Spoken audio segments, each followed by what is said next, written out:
Freak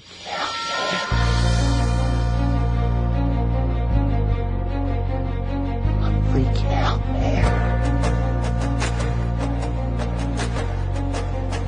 You can't handle the truth. You can't handle the truth. What do all men in power want? More power. My name is luca-zanna. I was an Italian by birth, and I became an American by choice. Our lives and freedoms are in danger. This is not a drill. If you're listening to this broadcasting, you are the resistance. All systems go. Welcome to Love, Guns, and Freedom. We're not afraid. Here we go, guys and girls. You're listening to Love, Guns, and Freedom with luca-zanna on KTOX 1340 AM in the United States, .fm network. Another Sunday, another show. And I'm excited. I had a lot of great feedback the last few days from my new improvised format of last Sunday's broadcast. Yes, as you heard, the first hour I was broadcasting while I was driving the truck on my way back from Phoenix after I did the gun show. And then I did some broadcasting from my hotel room. I think this is great because, you know, sometimes the radio is always pretty much ambiented into the studio. But it's beautiful when you bring it live, when you bring it to the streets, when you bring it to the world. And I think it has a different sound. You know, for me, as I said, I'm not a radio guy. Honestly, sometimes I always think, should I really do this? Should I keep doing this? I got so many things I like to do and I'm doing, and time is always short. But as I said many times, 3 years ago or so, somebody gave me this as an opportunity. I even didn't ask for it. And when I realized that this is a great also responsibility, and also, I said, an act of love, at least some sort of voluntarism, an act of, you can use this time to do just nothing or try to share the values or share the things that you would like to do to, you know, that normally I used to do anyway in my regular life. You know, what I used to do before the radio show, I used to open my mouth and try to bring at least awareness to my fellow Americans about important topics. And of course, one thing that I really think is important is freedom. Is the condition that's supposed to be to every human being, you know, no matter if you are in Africa or America, Italy, wherever. We all supposed to be free human beings. Unfortunately, we know governments, they're one of the biggest threats to our freedoms. That's part of history, nothing new. And the only experiment that we had where the government is supposed to be serving the people, created by the people, was this country. With the Revolutionary War, you know, with the new republic, with the republic, you know, the Constitution, the Bill of Rights, the Declaration of Independence. But I tell you something, all the other governments, they don't give you any type of, you know, they don't declare that you have rights. They give you some privileges. That's a fact, especially for me coming from Europe like Italy. So I can tell you that. Now I'm here. And sometimes I say, why am I here? What am I doing here? Why should I even keep doing this? After all, you know, now we have all set up. As many of you may think, we have Trump in government and we have all Republicans. Guess what? This is the time we need to be more and more really on the watchdog. When you think that the bear is dead, that is exactly when things are going to go down to the toilet, okay? So don't get me wrong. Yes, compared to Obama, Trump probably is going to be a Boy Scout. He's going to be, I don't know, an angel. But still, I don't trust anybody in government. I don't trust any human being when they has power. It's our job, it's our duty as Americans, in this case, to watch our government, to completely always have freedom of speech and be able to denounce when we see things that they're against, in my opinion, the principles enunciated in the Declaration of Independence and the Bill of Rights, and of course against our Constitution. So we gotta really be watchful. Now, I remind you that in the past, I launched this idea to help other webcasters or people who would like to start the radio to at least share the little bit of information that I've been learning on the job here, on doing my show. As I said, I'm not a pro. I'm just a regular guy. But, you know, I've been doing this for 3 years. Not only on KTOX, but also on the Internet. And I tell you, the Internet has a huge potential. We are reaching more and more people every day, every week from different parts of the world. I'm pretty humble and amazed. So as I said, whatever I would like to do it, I would like to also give the opportunity to other people like me to do what I'm doing. Why? Say, look, why you really care about other people? First of all, I always say more people into the game, especially when it comes down to shows that they bring out independent media and, more important, free information and the concept and the values of freedom, more we're going to have people into the arena to fight the evil that we are facing. I don't want to be the only guy in the arena. I want to have all of you guys. I don't care if you want to touch, for example, I don't know, the topics of guns, or you want to touch the topic of child protective service, or you want to touch the topic about taxation or police state, whatever it is about fighting together, try to regain our rights and to try to expose tyranny. We need you all. We need each other. That's why I said I'm trying to reach different people, and I have also done in the past the opportunity for somebody, let's say even local, or anybody from around anywhere. For example, I had a guy from Ohio, just a former Marine, just a few months ago, sharing with me the second hour. So if you want to be on my show and co-host, or at least, let's say, have some practice on the air, preparing for your own radio show, I'll be more than happy to have you on. And you can do a little bit of practice, and we can have a little fun together. And more important, maybe you can bring some information that I do not know. You can bring me what's going on from your mindset, from your mind, and from also your part of the world. I had in the past, for example, people from Sweden. And talking about Sweden, I'm trying to launch also this new project, this new website that is going to be giving the opportunity to completely people from North Europe who want to denounce this tyranny. It's happening in Europe, created by the government of these elites that they try to destroy national sovereignty, to have their own radio show and to work together to try to expose the New World Order in Europe. So if you want to be in contact with me, please call me, email me, go to lovegunsfreedom.com, and I'll be happy to bring you on. Now, back to local. Bullhead City, that is an interesting gentleman. I've been friend with him on Facebook for a little bit, and he's a supporter also. He loves KTOX.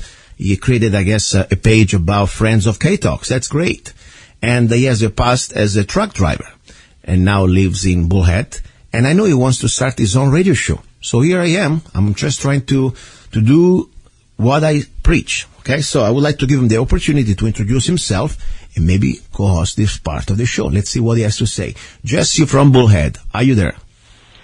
Hi, Luca. I'm here. Very good. Nice to meet you. Please introduce yourself. Where are you?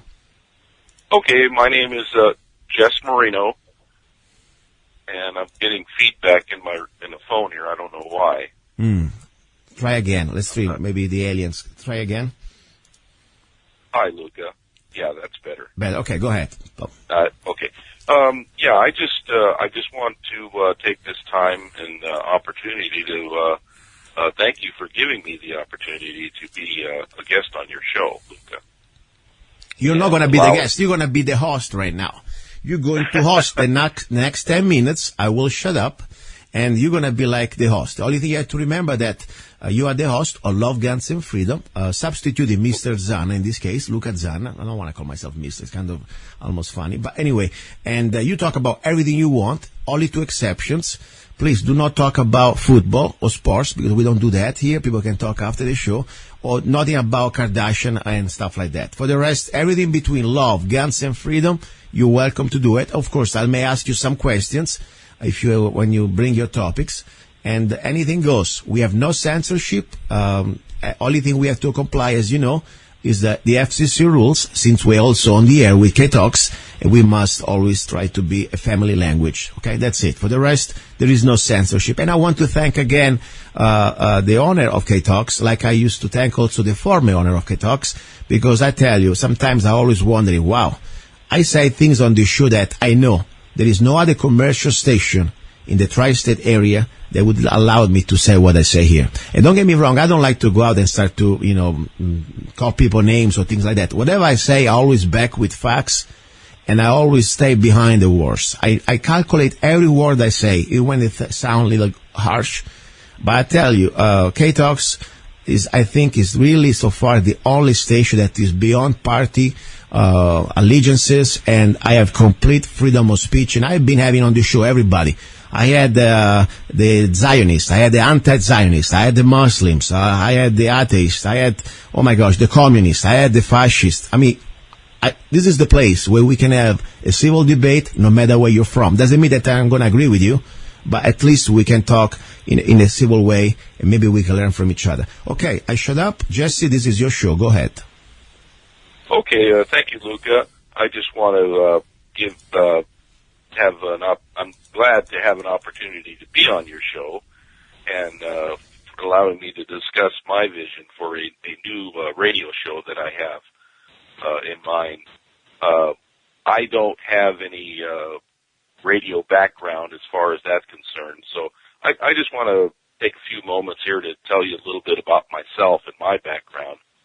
I was born and raised in Southern California, and went to school and college out there.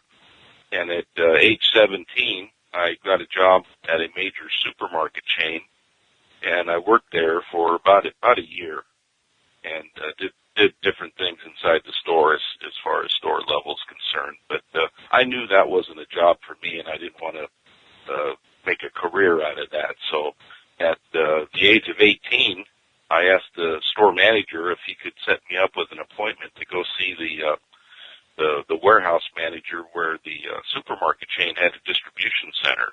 And he did, and I went out there, and I told him if I could, have a job out here, because, my goal was to get in there and learn how to drive trucks. That was my goal from high school. I had that vision of doing that. So at 18, I got a job there, and I worked in the warehouse, doing different jobs in the warehouse, doing order selecting for the distribution of goods on the trailer, and just shipping them to the store. Worked on a forklift, unloaded rail car trains in the back of the warehouse that would come in through the rail cars, and things like that. I did that for about 3 years, and about age 21, I got into an apprenticeship. Can I stop you 1 second? Because, Sure. I'm just trying to be, I always honest, okay? This is not a job interview, okay? This is a radio show. Okay. People are listening to you. If I was somebody I didn't know, I would fall asleep, with all the respect, okay? So you have a microphone, and people want to listen from you, something that, is going to somehow give me some, new information, something to think about, something to debate, something to hate you, something to love you. I don't care. But to tell him, and this is not, as I said, this is very just honest as a friend, to tell him all about your curriculum. You can say that when you apply for a new job. This is a radio show. You have the microphone. Normally they charge you by the minute for this microphone. Do not waste this time for your personal bio professional. Come on, this is your show. Be a talk radio show. Go ahead. Okay, so I'm starting all over now? Oh, whatever. I keep going. I'm not stopping you. I give you 10 minutes, but use this time, okay? Think every minute I charge you $10. So I'm sure you're going to, every minute is $10. Of course, nobody's charging you here. But my point is, you're going to start to think time is precious, and people they're driving, listening, don't make them fall asleep. Give them something hot, okay? Right. Go ahead. Okay, well, anyway, I worked for this grocery company for 39 years total, from working from the store to the warehouse and driving trucks to long distance back and forth from Southern California up to San Francisco, Sacramento, and what have you. And after 39 years, I decided to retire from that company, and I moved out to Arizona, out here by the Colorado River. And my wife and I, we live out here now, and I decided to get back into trucking. So after working... Rumph. I'm falling asleep. I need another Zanna coffee here. Another $20 at least. You need to give us, as listeners, I'm here a listener, okay? We have freedom of speech on this show.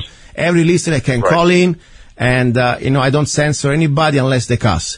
As a listener who loves you, I say, I want to see you on the show. You keep talking about your, curriculum, whatever you have done. I want to hear information, something hot, news, whatever topic you want to choose. Stop talking about your background. Come on, give us some news. Okay. Otherwise, we're going to change channel. I'm going to put 12:30 otherwise, okay? All right. Well, anyway, I have this idea for this radio show, and this would be all involved with trucking, the trucking industry. And this show would consist basically around the professional truck driver.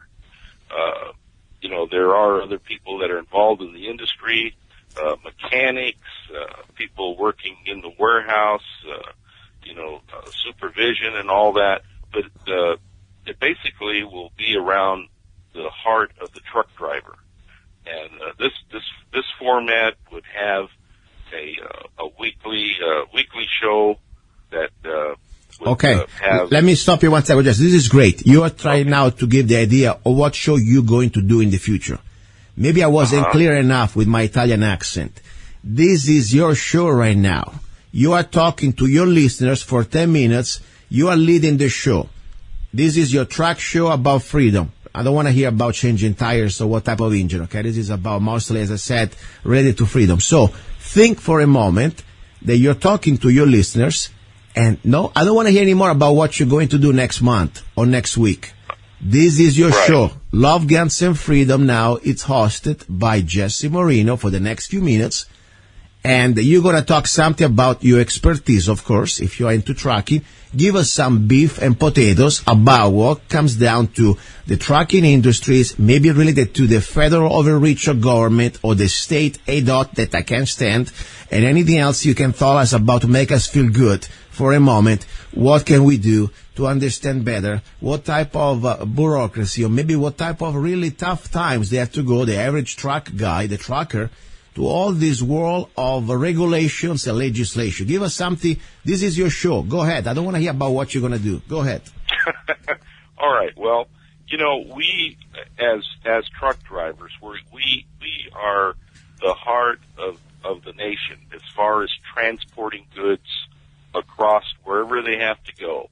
And I know, as being a driver for many, many years, how hard it is to be out there, leaving your family, getting on the road for 1 week, 2 weeks, 3 weeks, even a couple of months. And it's just getting harder and harder. The pay is falling. When I started, it was a really good job.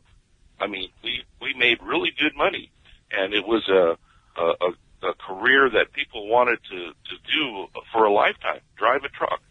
Now, trucking companies are having a hard time trying to fill those spots, trying to get people in there to drive trucks because there's just so much responsibility behind that. Can I ask you something? Talking about responsibility and also, how the conditions that they put you in when you are a trucker. For example, Bill of Rights, I think pretty much goes down to the toilet because, correct me if I'm wrong, I heard from other friends who are truckers, technically when you jump on a commercial truck, you are not allowed to have any type of firearms, even if you are legally, having all the permits, or even if you are in your state like Arizona that you don't even need to have a concealed permit. Is that true or not?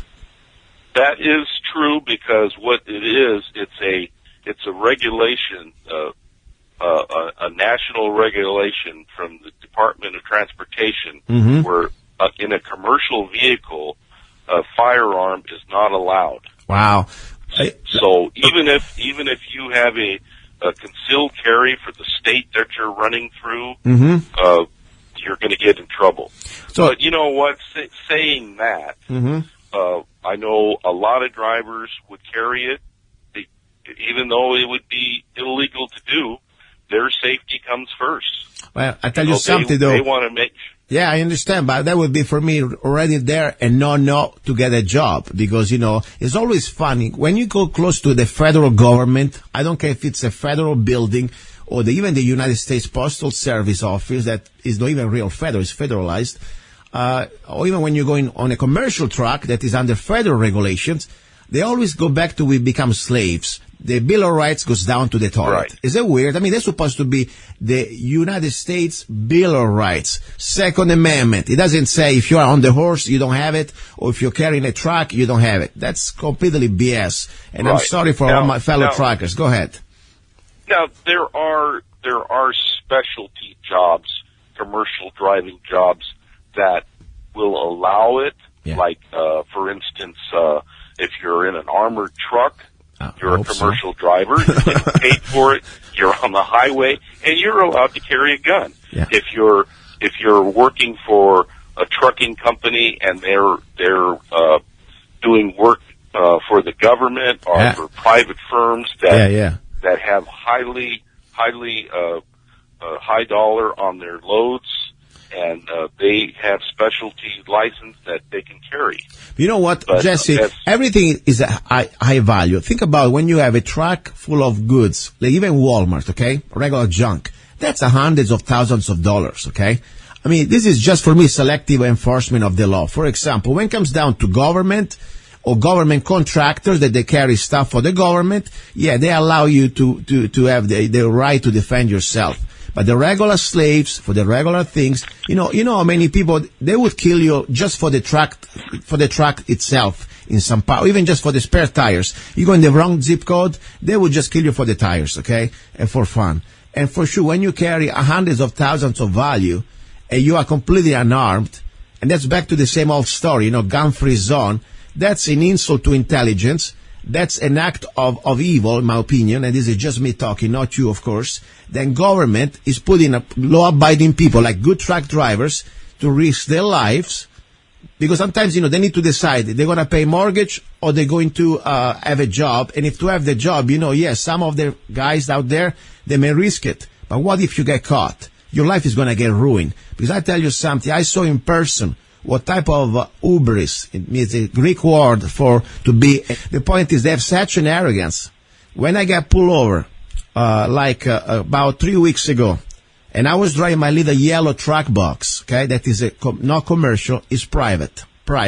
Yes. And just because I have some sort of tummy lift in the back, and I was going through Golden Valley on top of the canyon going towards Kingman, and there is a little stop station for ADOT, for commercial. Are you familiar with that? Yes. Okay. And I was driving like normally I do. And I didn't do anything bad because I know I'm not commercial. I was just driving without even stopping there. And after 5 minutes later, when I almost down to Kingman, before the gas station, I see behind me these lights of this white car, white SUV, flashing blue and red and all this stuff. I said, okay, maybe they're after somebody. So I pulled myself on the right, because I said, okay, let them go. No, they were after me. He was after me. This freaking guy comes out all dressed up like, is a police officer. He looks like a complete police officer. I don't care if they call him ADOT or not. They got guns, handcuffs, and everything else. And he was ventilating, and I'm not kidding. He was like completely... And the first things, he was almost ready to call me names. Why you didn't stop at the place? You're commercial. So first of all, sir, calm down, I said, because, we don't know each other very well, and I'm not commercial, okay? Number one. Right. And by the way, I thought now, since I always carry with me in the truck, not just my handgun, but also my rifle that is there exactly next to the passenger seat, with a complete rig of 6 magazine and my, vest rig, I thought now he's going to have a fit. No, he didn't care about anything. All he wanted to, no, even for the ID he asked me. He asked me for the registration. It's okay, I'll give you the registration. Calm down, please. Everything's fine. Okay, I didn't hear you because I was listening to the music. Okay, that's why I didn't stop when you were doing all your flashing stuff. So anyway, I give him the registration. His attitude changes, but not even an apology. It's okay, you can go. Say, okay, of course I can go. And, you should be a little nicer. Even if I did not stop there by accident, I didn't kill anybody. And I told them that. You have no jurisdiction over me. I'm not commercial, so bring some, keep some respect at least. After all, you work for us. Your paycheck comes from our tax dollar. Do not forget that. These people, for me, they are one of the reasons that I never could be a professional commercial truck driver. If they treat me like that, and I'm not even commercial, I want to see what type of attitude they have. And maybe this is just a bad apple. Don't get me wrong. Maybe there are some decent people out there. I'm sure. But I tell you, I see. They got you by the balls. When do you got, that's my humble opinion of what I see. And by the way, if you work for ADOT, I don't care. I would like to have you on the show, please. Maybe prove me wrong. I'd like to hear you. Maybe this guy was just a little bit too much coffee. He was drinking too much coffee. Maybe there are other people that they can prove they are better than this. But that guy was a terrible customer service. Let's put it this way. Go ahead, Jesse. It's really tough out there, Luca. I mean, what happened to you happens to drivers every day, and they do have a tendency to pick on the big trucks because the big commercial trucks, when they are cited, it's more revenue in the pocket of the state, or the city. It's terrible. So every time a driver gets in his truck and he's out there, they're waiting for him. They're waiting for him on the on-ramps, in the bushes, making sure that he doesn't go 2 miles an hour over the speed limit. It's tough. I mean, I can't believe that I did this job for 45 years. Wow. But, And let me, help me out, because sometimes, I don't know very much. How many hours, for example, you're allowed to work tops? You cannot exceed those hours. How many hours you can drive commercially? Well, if you go, let's say, if I'm in California, you can work 12 hours of driving time. But if you run out of state, and if you run into Arizona and throughout, that goes onto interstate, you can only run 11 hours driving time, and you can work up to 14. So are they going to go out? How do they find out that? Shut it down. How do they find out 11 hours, 1 hour? They have a timer around your neck? All drivers have to either carry a paper log that has the time that they start, the miles that they start, and their whole daily routine is on there from the location they start. So if you get pulled over like you did, he could ask you for that logbook. Yeah. And now all these big companies, they're going to what they call the paperless logs that run on the computer. So when the driver starts in the morning, he keys in and logs into that computer. So it's going to show his whole daily activity, all his duties, all his stops, when he started. And when he stops, or when he is supposed to stop, he gets an alarm on that thing and telling him that he's only got so much time left. I see. And normally for all this stress, how much you get paid by mile? I'm just curious. Well, that's a big jump because every company pays different. It starts like at 25 cents a mile all the way up to 60. Wow. So depending on who you're working for, what type of load you're carrying. Yeah. But that's basically if you're getting paid by the mile. Some guys get paid by the load. They get a percentage of that load, and then, wherever they're going, that destination is when they're going to get paid. Wow. Because I tell you have one, I believe this is one of the most, think about it. You are in the store working as a retailer at sales. You handle products, okay? Here, just the rig itself, we're talking about what? A couple $100,000? It's huge, correct? How much cost the average trailer with truck? $100,000? Well, it depends on what they're loading it, if it's just mixed groceries, you're talking maybe $100,000. Okay, and plus the rig itself. The truck itself is not cheap. The stuff no, it's not cheap. When you buy a brand new truck. I used to pick up loads of coffee at Hills Brothers Coffee up in San Francisco, and the load was, this is back in the 80s, it was about $700,000-$800,000. Wow.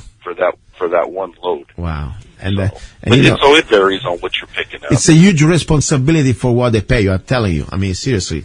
That's like, for example, when you have one of these young aviators, in Air Force or whatever, Marines, they have, they get paid what? Nothing, and they have to handle a $1 billion airplane, okay? Almost, seriously. That's, it's a huge responsibility. Listen, I want to thank you to sharing, first of all, a little bit of what's going on with the truck industry, because sometimes we forget all the goods that we get in our grocery stores. Every day, every night, there is somebody out there working hard to be sure that you get your food. There is I think a fact. Walmart or any type of big grocery store, they cannot stay more than probably 24 hours without being refilled. So think about if we stop the networking, the transportation, that would be over. Right? That's it. It would be over in a couple days. Yeah. So that's very important. Sometimes we forget, all this magic food, it doesn't appear by magic in the grocery store, but somebody has to drive it, track it, Yeah. So that's, everything that you have comes by truck. Yeah. I don't care what it is. It comes by truck. Some way, one way down the line, it's got there by truck. At least I pray, If it's fuel, oil, clothing, groceries. I like to pray a little bit. I'm not into prayers. I'm not a preacher, but my heart goes to all our brothers and sisters out there who are truckers. Hopefully they can be safe, and also we can get maybe a little less regulations in the next few years. Hopefully, President Trump is going to cut off some of the BS that we've been accumulating the last 50 years and make this job and this business a little more pleasant, a little more respected, and less stressed, especially by federal agencies. I pray for that. That would be wonderful. Okay. Listen, I want to give you 60 seconds. Whatever you want to say, I give you the floor, and then I have to go, and we have a little bit of a break. Okay. Well, Luca, thank you so much for allowing me on your show there. I just appreciate it. And, I'm passionate when it comes to, the love of driving and just the trucking industry in general. And, this show that I want to get going, it's for that. It's for serving and helping the driver out there that's on the road. If I can make his job a little bit easier by giving him some information, letting him a chance to get on and give his views on what's going on with him, I think that I'll be doing my job. Perfect. So, and I wish you my best. And as I said, I'm here as a friend. I'm not trying to, whenever I give you an input, it is just my humble input. My input sometimes may be even stupid because I'm not perfect. I don't know everything. I'm just learning this by doing it. But I tell you, whatever I can do to share whatever little bit I learned in the last 3 years, I'll be happy to do it with you, okay? Okay, well, thank you so much. Thank you. Anyway, guys, I wanted to say again, thank you very much for listening. This is a different type of format of radio show, as you know. First of all, as I said, I'm not a pro. But technically, when you do things for more than little time, at least you become, let's say, kind of knowledgeable about some stuff. And one thing I want to tell you, I don't care what type of topic we bring here, but we tell you exactly what we think. Okay? When I was talking to Jesse, I wasn't trying to bring him down. I was honestly trying to say, hey, give us some beef, give us some information. Okay? Because this is about this show. It's about facts, about truth, or at least what I perceive to be the truth for me. You may agree or not, that's fine. Now, talking about how we can keep this format. As you can hear, we talk about crazy things about the show, at least things that normally they call us crazy, but we are not crazy. I can talk about everything. You can talk about everything when it comes down to freedom, love, and guns. Now, how can we do that? First of all, support KTOX, please. When you listen to these sponsors out there, go there and buy whatever you need and tell them, by the way, I heard that I listen on KTOX. I listen to KTOX. And then other thing, if you want to support specifically this show, since I do not work for KTOX, I am my own producer. You have many ways to do it. As I told you, first of all, you can go to zanna.us, download any of my songs. Or maybe you can buy some coffee, zannacoffee.com. And I appreciate it. Now, coming back pretty soon, we have more information, more news, maybe a little song, and be ready for our number 2. Interesting stuff about self-defense. Inside the house, how to fortify your home and make it safer, and how to have a plan in case you have, God forbid, an home invasion. Do not go away. You're listening to Love, Guns, and Freedom with luca-zanna. Ciao. Hey, you. Yes, I'm talking to you. You deserve a break. Enjoy a moment of indulgence. It's time for Zanna Coffee. Guilt-free pleasure. Zanna Coffee is the organic coffee to amplify your senses and enhance love for life, liberty, and the pursuit of happiness. Only the best organic and GMO-free coffee beans from around the world that I selected. Zanna Coffee brings you happiness in every cup. Fair trade certified, sustainable organic coffee. That means we do not use slaves. Free Zanna songs with every coffee bag. Find Zanna Coffee at www.zannacoffee.com. www.zannacoffee.com. Get your coffee bag now. Don't be cheap. Life is too short, and you deserve the best. Zanna Coffee. Good to see you. Good to talk to you, Ken. Please give us the update, first of all. What's going on with you? Any news from Michigan? I know it's pretty cold up there. I watched a video the other day about Michigan by winter. It looks like North Pole. Do you got already snow? No, we're supposed to get it tonight. We're supposed to get 6 inches. Okay. And, So, and what I'm not looking forward to it, but in Michigan, they say if you don't like the weather, hang around a few minutes, it'll change. But look, we can talk about the Bundys, because I heard today that they took Alman Bundy and Ryan Bundy, and they was taking them down the hallway to solitary confinement, and they had them strapped down to a gurney on both of them. Wow. So I called everybody I could. I couldn't get an answer. Finally, Andrea Parker, I got a hold of her, and she said, yeah, but she said they did take them on a stretcher down to the consolidated confinement, and she said she don't know what the reason was, but this is how they're treating the patriots in Nevada now. You know, they're mad because they got away in Portland, Oregon. The jury found them not guilty of any charges. Yeah. So, but I mean, I can't believe it. I'm going to try to make a trip to New York, and I'm going to try to see Eric Trump, and I'm going to tell him he needs to get somebody down there to find out what's going on, because these guys, they claim the lawyers not even getting paid, and other lawyers will call the guys. And Andrea Parker told me today that her husband, with no bail or nothing, was only there for like 3 hours at the Bundy Ranch. He won't even be going to trial till August. Jeez. And they will not give him any bail. No, they have in Nevada.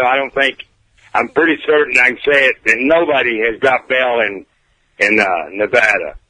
I mean, this is just crazy. And this is my point, regardless, I say always since the beginning, regardless where you stand on this issue, if you believe that the BLM should charge people or not, and the grazing rights, whatever you want to talk about it, this is not about that. This is about due process. And, if you believe that now an American, a person, in this case, many of them, most of them, I guess, almost all of them, they have no previous criminal record, okay? There was no victim. There was nobody got hurt. So it's not like somebody, robbed a bank or killed somebody, okay? I mean, we're talking about something that we're still talking, there is nobody hurt. The only thing they were hurt were their properties, they were their animals, they were killed, and property was damaged, was destroyed, and that's, for me, they are the victims. But the point is, I'm trying to make here, these people, they deserve, like every other American, deserve at least to wait for their trial out of their prison. I mean, not even to pass bail, that's insane. That's for me the point. As I said, we don't need to, we will find out who's right or who's wrong, but meanwhile, how is possible that these people are rotting like, even I think people, not even the terrorists that they've created, they would have such a treatment, okay? That's my point. Now, what do you think about the latest Trump's decision about his appointments? For example, is acting kind of interesting, in my opinion. That's why I do not want to judge the man till he's really in office. For example, a few days ago, he called at the Trump's tower, like Al Gore and the other clown of DiCaprio, okay, the actor, for global warming. They're all into global warming scam. And then, bang, he comes out appointing the EPA director that he is some sort of a very critic of the EPA, and is going to now be in charge of this rogue agency. So what do you think he's doing, Trump, in your opinion, Ken? I didn't know the guy that he appointed, but I heard that he sued the EPA over the global warming because he don't believe in it. Is that what you heard? Yes. I mean, I'll find out right now exactly the name. I've just forgot it. But the point is, the person who Trump appointed as a director of the EPA is a former, I guess, let's see, Oklahoma, EPA, Trump. Appointment. Okay, let's tell you right now. Trump's EPA pick will make Obama regret his environmental overreach. Okay, this is called Scott, tell you right now, Scott Pruitt. Okay, is nominated for the administrator of the EPA. And this guy, he was one of the biggest critics of global warming, okay? And of course, one of the biggest critics of the EPA as all this over-regulating and different things that they do to destroy lives and businesses. So let's say that's kind of interesting, okay? Because I believe that somehow Trump seems like almost to say something that may irritate us. I'm gonna tell you, when he start to talk about with even like people like Gore, or even worse with Mitt Romney, or even considering to have him in part of this administration is terrible. But then you realize that look what is done now with this Mr. Pruitt is for me is a good decision, at least on this one. What do you think? Oh, I absolutely think it's a great decision because, excuse me, the global warming it's actually all the money from global warming is going to go to the UN. And that's what they thought they was going to use to fund the UN, so no other country is going to pay for it. But yet, every country is going to pay a little bit, but America was going to pay a whole lot. And now that puts me off on. They act like money isn't nothing. The Pentagon, they got a study out because they were missing 125. Now listen to this: $125 billion waste that they can't account for. Yeah, right. And meanwhile, they want to put if you owe the IRS $300, they'll come at you and put you in jail. Yeah. Now this is something. And they want to say news stations like what you're trying to do. You're just a small guy trying to get the word out, and then they want to say you're fake news. If you don't go by everything they say, then you're fake news. What I think fake news is all the mainstream media, because everything they tell you is a lie. They tell you nothing is true. Fox will give you a little bit of the truth, but not very much of the truth. Just like tonight, Trump was in, I think it was the Grand Rapids, Michigan. And he shamed them again because none of them was showing his crowd there. So Fox did take their camera and scan around and showed it looked like they had 20,000 people there. Wow. Have you ever heard of a president, Luca, after he got elected, coming back and telling the people, thank you, I wouldn't be here if it hadn't been for you? And the reason I think he's doing that, Luca, because he knows if he gets in there and they try to stop him on something that should be passed, he's going to go to the American people and say, look, this person stopped me, that person stopped me. Now they're going to have to fear about getting elected and get on their gravy train. So I think he's very smart in some of the things he's doing. He does want the American people. He wants you to be a part of it. He wants me. He wants everybody to be a part of it, of his presidency, not just him, because he's going to need us to help him get things done later on. Now, I got high hopes for him. Maybe my hopes are too high, but so far, like you said, Mitt Romney, I do not like Mitt Romney. I wouldn't have Mitt Romney in there, but he's also, he listened to what Al Gore had to say, and to me, maybe he's kind of telling them where they stand at. No, I don't believe in your global warming. You keep this, it's going to make a lot of people rich. I ain't looking to get rich. I'm looking to get the Americans' jobs back. I'm going to get this economy going. I don't want to see America destroyed. No, listen, for sure, I completely understand one thing. The globalists, it's very simple. What they done in the last 30, 40 years, especially since NAFTA and CAFTA, they completely bled out. They destroyed the structure of America. I mean, look in Michigan, look at Detroit, look at all this part, the Midwest. We've been completely bled out. We are dying. Okay, there is nothing left. There is no more productivity. My only problem is one.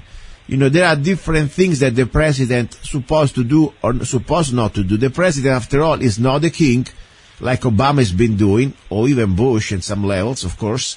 The president is supposed to be the executive. Now, the president, of course, can give the input. I agree with that. Can give the inspiration. Can at least say, that's what I would like to see. That's true. But at the same time, when the president starts to use, political, I don't want to call interference, but political pressure to tell a business what it should do, I have a little problem. Don't get me wrong. I want American jobs here. I want to see industries like we had in the 50s, when we had during the great time where, you have a working man even just the blue collars working, mom stays at home, and everybody has pretty much whatever they need, and we had the real economy going. But at the same time, I'm a little concerned when, even if for a good reason, for a good cause, we have, let's say, a president start to interfere with private businesses. That's my little concern I have.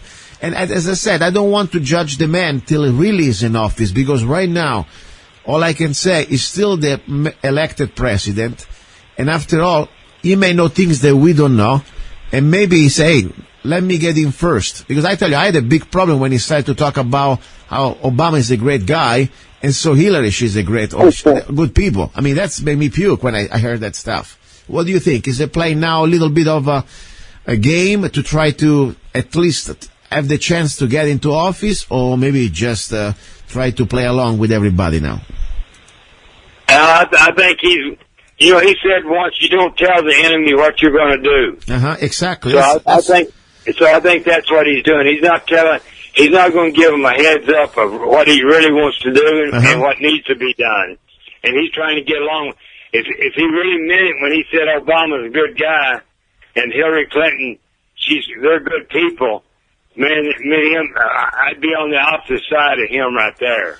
That's why I say I don't exactly. I don't want to. I see what he's doing, especially what he has done just the last couple of days with the director of the EPA. After, he was entertaining even the BS from Al Gore. I mean, that was great. I mean, don't get me wrong. That gave me hope. At least shows that, yes, he wants to deceive a little bit, play smart. Great idea. But as I said, we will see very soon, hopefully, because I say, we will see very soon. Honestly, I don't believe this game is over, Ken. I mean, Hillary, not just her, but all the people behind her, who gave her millions and millions and millions of dollars. I think it was almost $2 billion for this rigged election. And what do you think? They're going to be happy about it? That now she lost? I mean, something may still happen. I mean, they are try to intimidate these people that are supposed to go there now and finalize this election with electoral vote. I mean, we have in-death threats to these people. Seriously, I mean, and this is scary. So everything can happen. What do you think? Yeah, I don't think it's over. I think they think they're still going to, they tried to cheat, but he won with such a landslide, and they try to come out and say that she won by 2.5 million popular votes. I don't believe that for a minute. If it even been close at all, he wouldn't have got it. But I do believe they're going to try to change enough electoral votes so that he can't get in. I don't think it's over. No. Look, you remember about 4 weeks ago I called you up and I wanted to come on and tell you exactly what they did. I knew they was going to do that. Pennsylvania, Michigan, Wisconsin. I didn't know which states they was going to pick, but I knew that they was going to get somebody to challenge it, and then they did. And Jill Stein, she even come out when she was running right the last year, she said, if Hillary Clinton gets in there, I can't get any sleep at all. Go ahead and vote for Donald Trump, because if he wins, at least I can get a little bit of sleep. Yeah. Then all of a sudden now she's challenging Pennsylvania, Michigan, and Wisconsin. Yeah. But the good thing about that was she got about $7.5 million donated to her. In Pennsylvania, I understand they stopped counting, and Michigan stopped counting now, Yeah. Because I don't know what happened. I think they had lawsuits going in, so they had to stop it. To start with, I think that we should have a fair election. I don't care I have people tell me, well, the Republicans cheat too. And I told one guy, his name is Bruce, I said, Bruce, I don't want anybody cheating. Exactly. I want to have a fair election. We should have elections where we don't even have to worry about whether somebody's cheating or not. I don't see neither side cheat. Exactly. This is not, as I said, this is not about, I mean, I despise Republicans as much as I despise Democrats at different levels for different reasons, I mean, I always remind people, Obama the last 8 years, he was not able to do everything he wanted to do because he was alone. Congress gave him all the money that pretty much he wanted. So Paul Ryan, Bonner, all these idiots out there, they're no idiots, they are paid off bastards, and these are me talking responsible for my words. I mean, these are the typical Republicans who destroy this country, getting in love, having sex politically with the Democrats and just being bad together for 8 years. We are in now almost $20 trillion in debt. This is without counting, all the other type of programs like Social Security, Medicare. That would be unbelievable how much really we're going to ever be able to pay. So my point is, this is not about, when people say, oh, you must be a Republican. No, I'm not a Republican. I don't care what party. If you steal, if you're a criminal, you should be at least have a chance to face a trial. Like Hillary. It wasn't even about politics anymore with her. Of course, that politics sucks. Don't get me wrong. She's a globalist. Right. She's a completely against every type of individual right. And I don't understand even how these Democrats, they're supposed to be blue-collar people. They're supposed to be representing the people normally work in the factories, in the industry. I mean, Hillary pretty much is a Wall Street whore, and all she does was going to sell more of your jobs overseas, like she's been doing, like her husband has been doing with NAFTA and CAFTA. I mean, I don't understand. Yeah. What type of Kool-Aid do they drink? But more important, when we found out that how many scandals, how many things they're supposed to, at least if it was a regular person, Hillary would have faced so many charges right now. That is not even funny. I mean, I need 3 hours just to somehow to write a book about her. We know the story, I don't want to repeat myself now, how many things she's supposed to face. So my fear now also, Ken, that I tell you, nobody is untouchable. I don't care how many secret services you have around you. I mean, all they need to say, the magic word, grassy knoll. I mean, any president can be rich if they want to. You cannot live 24 hours in a bunker. So I'm afraid that one of the options this elite, they may have to make, let's say, an offer that Trump cannot refuse, or give him the way out with an attempt assassination. What do you think? Could be possible? You know what? I do worry about that, but I don't think they want to assassinate. But with this technology, being a target individual as I am, with the technology that I know about what they got, they can give you a fast-growing cancer with this technology, or they can give you a heart attack, just like they did Breitbart. I believe it was Breitbart. They kill you off, and he overworked himself. He was going 20 hours a day, and now he had a heart attack. See, that's what we got to worry about. I don't think we have to worry about another Kennedy assassination, because when they killed Kennedy, it took 50 years, and people are still talking about it. Yeah. Now when they kill somebody, 15 seconds later, somebody's got out on the internet, and that's why they're going to try to censor the internet and fake news too, Luca. Yeah, no, exactly. There is a war right now, definitely. Especially, it's funny, after we expose their fraud. I mean, look at CNN. I mean, they give the questions before the debate to Hillary. Look at the fake polls. I mean, completely out of control. I mean, this is I don't even know why people do not burn their cable or their subscription to any type of these channels. I mean, the only thing these people, they think about the power we have. I don't know how many millions of people have in America the subscription to CNN or to cable news or things like that. The typical box, normally you pay $40, $50. I know that almost everybody I know out there has that box. I burned my box probably 5 years ago, and I'm just a regular idiot. Think even just for a month, 10 millions of regular Americans say, what, we don't want any more your fake propaganda, and we won't pay for that fake propaganda. And you turn in your box, your cable box, whatever it is. All these people, all these clowns, they would need to find a real job. I mean, think about it. What do you think? Yeah, exactly, Luca. But they say if you don't watch TV, then you're uninformed. If you do watch TV, you're misinformed. Yeah, exactly. My point is this way. There is definitely also, I had to. One second. There is the real war. I found this little segment that talks about exactly, and this is from 1975, by the way, because when people say there is the heart attack gun. Some idiots out there, they still think, this is a conspiracy. What do you think? The government never would do that. First of all, let me tell you this. This is all technology. CIA secret weapon of assassination, heart attack gun, is a declassified.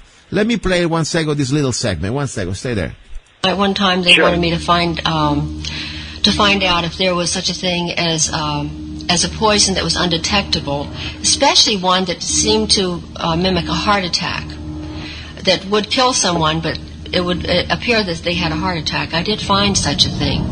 Does this pistol fire the dart? Yes, it does, Mr. Chairman, and a special one was developed which potentially would be able to enter the target without perception. The poison was frozen into some sort of dart, and then it was shot at very high speed into the person, so when it reached the person, it would melt inside them, and the only thing would be like one little tiny red dot on their body, which was hard to detect. There wouldn't be a needle left or anything like that in the person. But also the toxin itself would not appear in the autopsy?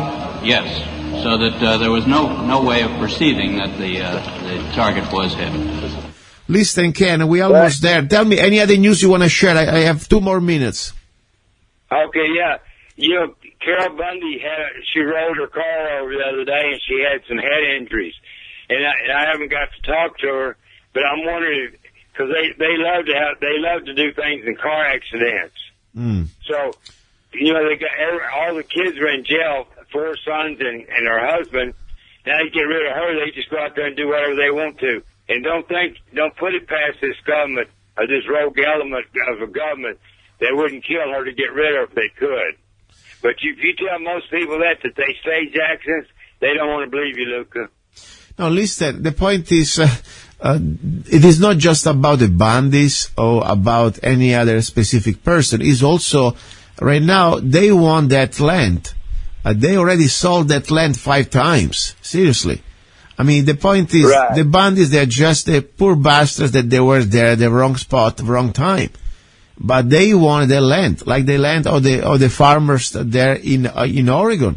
Same story. You know, so right. So now they already won a big part of the battle because, of course, everybody is in prison, and then what is left at the elm, at the farm? The mom, and you know, I'm sorry. Hopefully, we have a little bit of justice, you know, at this court, at this coming trial. As you said, there is something disturbing. You were telling me before at this Bundy's trial. Seems like they don't want even to disclose some information that is part of the investigation during trial. Is that correct? Yeah, they got him.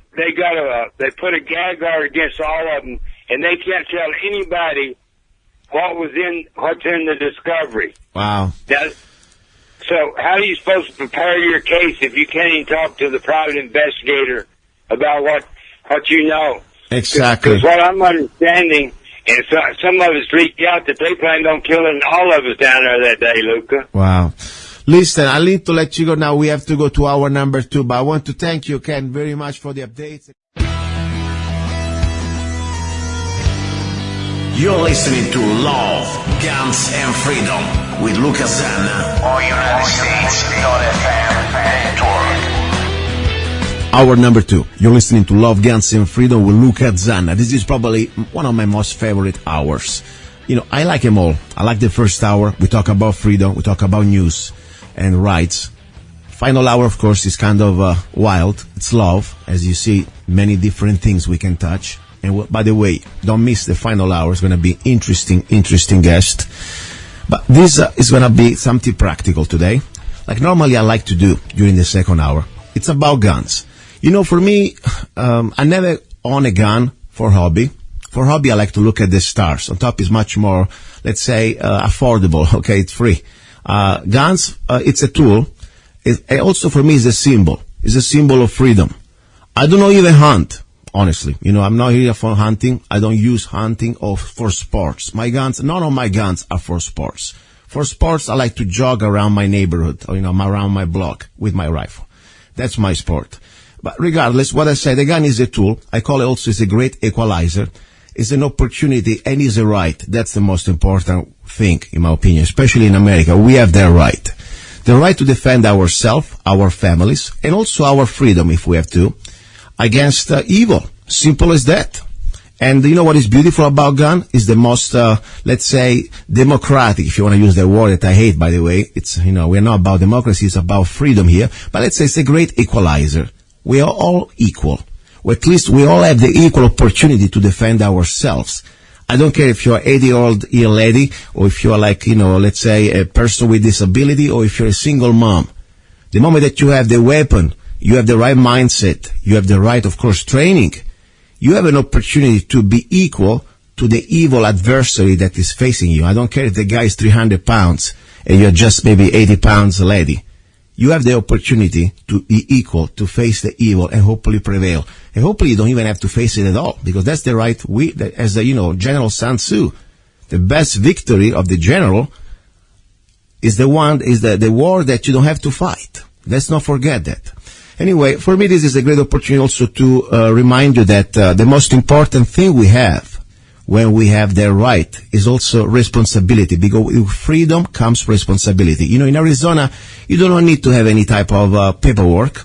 We have, since 2010, the constitutional carry, so you can pretty much carry a gun outside, in public, privately, everywhere, concealed, almost everywhere. But the point is, with that freedom comes with responsibility, and our responsibility is to learn, to always be the best we can be, because this is not a game.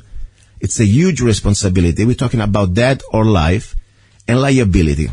So that's why I always say, for me, the learning experience never ends. I'm always here, try to learn new things, and my attitude is, I am a professional student. That's what I am. I study. I always study. There is always something new to learn. Trust me. And that's why I found in Las Vegas a great opportunity through a very professional institute school that I'm going to introduce you to right now is a main instructor. They teach NRA classes. I never really was a fond of NRA in the past. I must tell you, I had my own little problems, when they started to have the situation with a bilingual website. As I said, I'm an immigrant myself, and I believe the only language we should speak when we are here in this country, at least in public, English. And I brought this up to them 10 years ago when I was becoming a life member.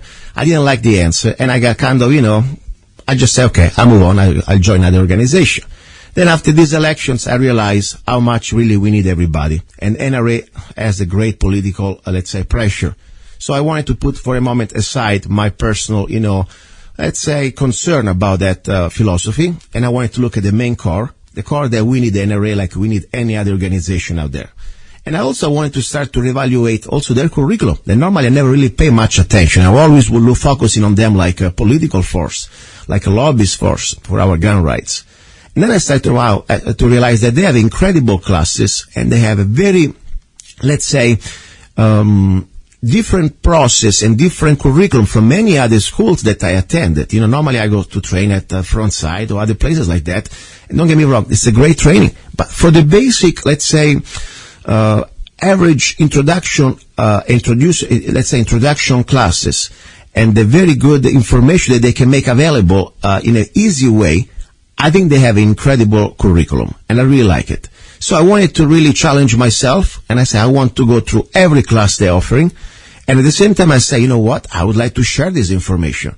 I don't want to just keep it for myself. I've already been doing that in no professional way as a volunteer every time I go to the range. And I say, now I would like to do it professionally.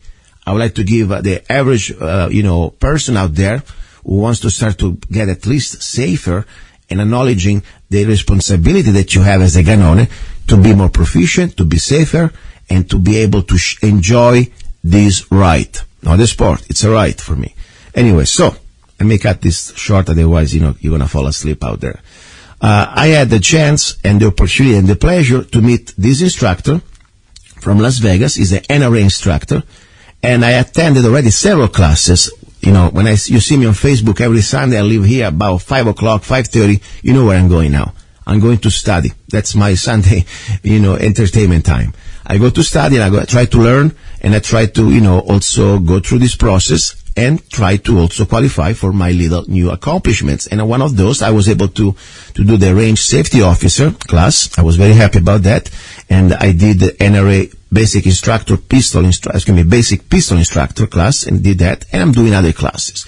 Now, me shutting up, and I bring here the special guest of today, who will share with you and with us great valuable information, first of all, about his courses, his classes, if you're in the Las Vegas area, but more important also about a basic concept, how to make your home a little bit tougher for the evil bastards out there who want to break in, and how to defend yourself in your home. So basic self-defense in the home, okay? His name is Howard Scheff. Howard, are you there? I'm here. How are you, Lucas? I hope you didn't fall asleep with my little introduction, but I wanted to give the idea what's going on here. Was I clear enough, you think, even with my accent? I think you were great. I think you definitely got the information out there. You know, the fact that you talk about the handgun or guns being a tool, it's extremely important. I think that people need to understand. The NRA has a kind of a policy. We don't use the W word. We don't call guns weapons because of a bad connotation. It's not a weapon. It's a tool of last resort. It's something designed that we use to defend our homes, our family, and ourselves. Like a fire extinguisher, you know. Let's say I have a fire in the house. I need a fire extinguisher. I need to know how to learn and how to use it. Now, before we start into the classes and what you offer, you know, you have an interesting background. I always think, you know, it is more than just teaching something. It's also, even of course, the NRA curriculum is very strict. You know, you go by the book, but also you offer, of course, your own classes. But, you know, every one of us is different. We have different background, and I think it's important because it also reflects who we are as professionals. We try to share this information with the public. And I always say, let's also bring a little bit about you. Tell us a little bit about you. Who is Howard Scheff? Well, I'm originally from the East Coast. I'm married to the love of my life for over 30 years. We're together. We have 2 beautiful daughters and 2 beautiful grandchildren. And so I started out years ago. Hunting was my first introduction to firearms. And I enjoyed it as a sport. But I started to learn more and more. I learned to be a gunsmith. I learned to be an armorer on many different guns because I wanted to learn the functionality of how they really worked, what put them together. Then when I enlisted in the Air Force, it was in 1974, it was the end of the Vietnam War, and I wanted to do my part. I wanted to defend that country. So I went into the Air Force, and I wound up in a SNR team, which is a search and rescue team. I was supposed to be a jet engine mechanic, but they needed people to train to go over and find the missing in action, find the POWs.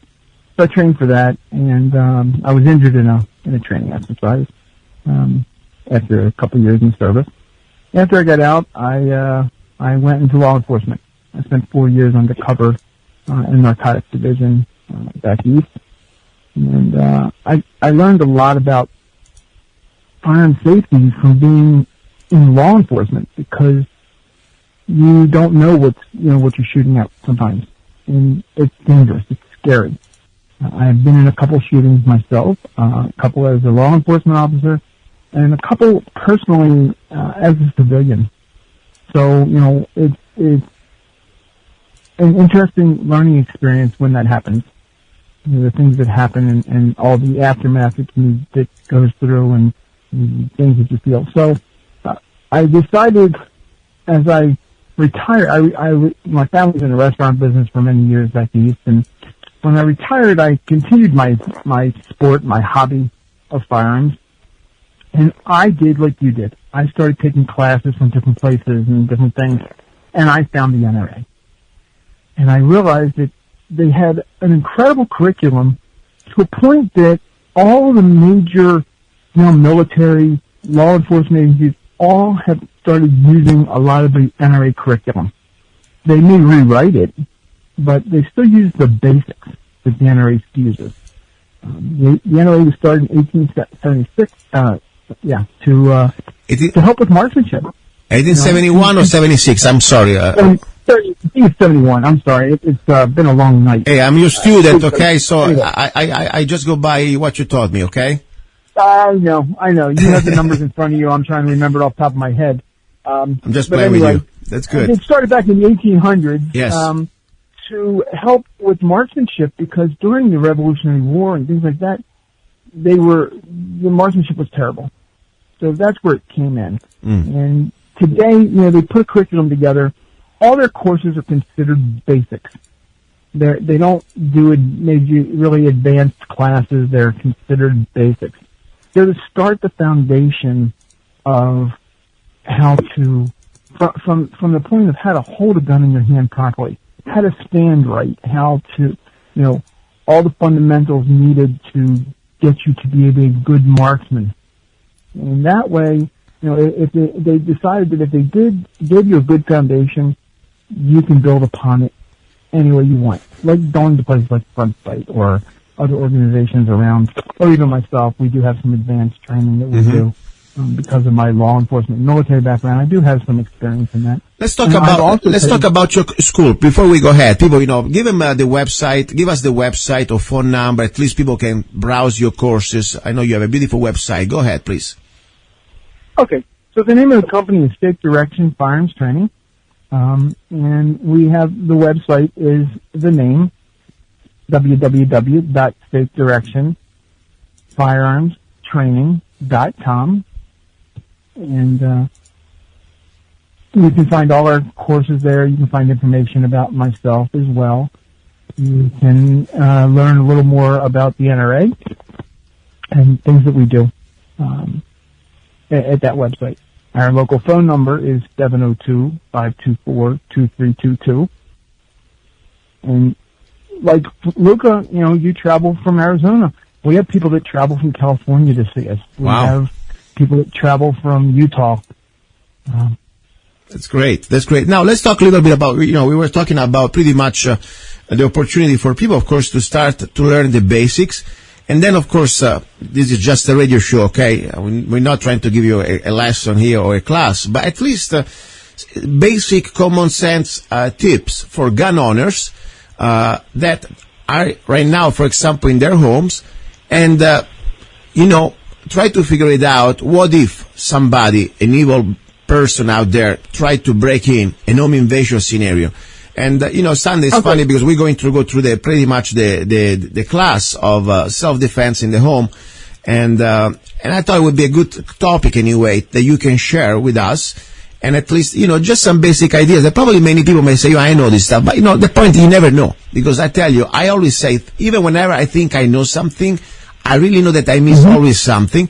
And what I like about the NRA, they have a very organic curriculum that goes through step by step to things that maybe we know individually, some parts, but we do not have the whole picture presented to us in a professional way.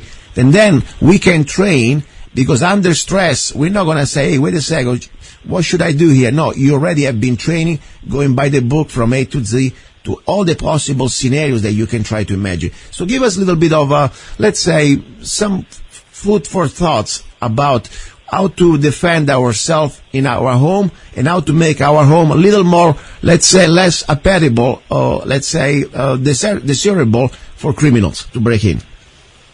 Okay, we can start with that. First, to make yourself less desirable is light up the outside of your home. Put more lighting, so that your house stands out in the neighborhood. If you have a lot of lights, people aren't going to try and sneak in your house. Make sure that your windows aren't covered by trees and things like that, because, that gives them a place to hide. So you don't want to do that. Things like that. Don't leave ladders or any kind of tools in your yard where they can use them to break in your windows or climb to the second floor if you have a 2-story home. Put a burglar alarm. So let's say you're in your house, you hear a noise in your living room, you're in your bedroom, you're watching TV, you're in bed, whatever it is. We recommend lock your door in your bedroom. Don't go to the hallway and find out what's going on. Dial 911. If you have a firearm, load it. Duck behind your bed. Call 911, wait there. As they come, you hear them coming down the hallway, scream as loud as you can.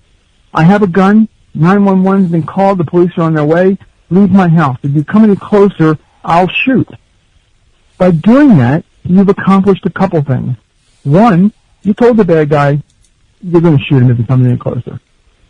Two, you have shown that you're not really afraid of him. And number three, that was just recorded by 911 on the phone. So in the event that you had to shoot that person, okay, you've now given yourself some legal background. I'm not talking as a lawyer. I'm talking in reality. Okay. Like I said, every recording that goes to 911 is every call going to 911 is recorded. So let's put as much information on there.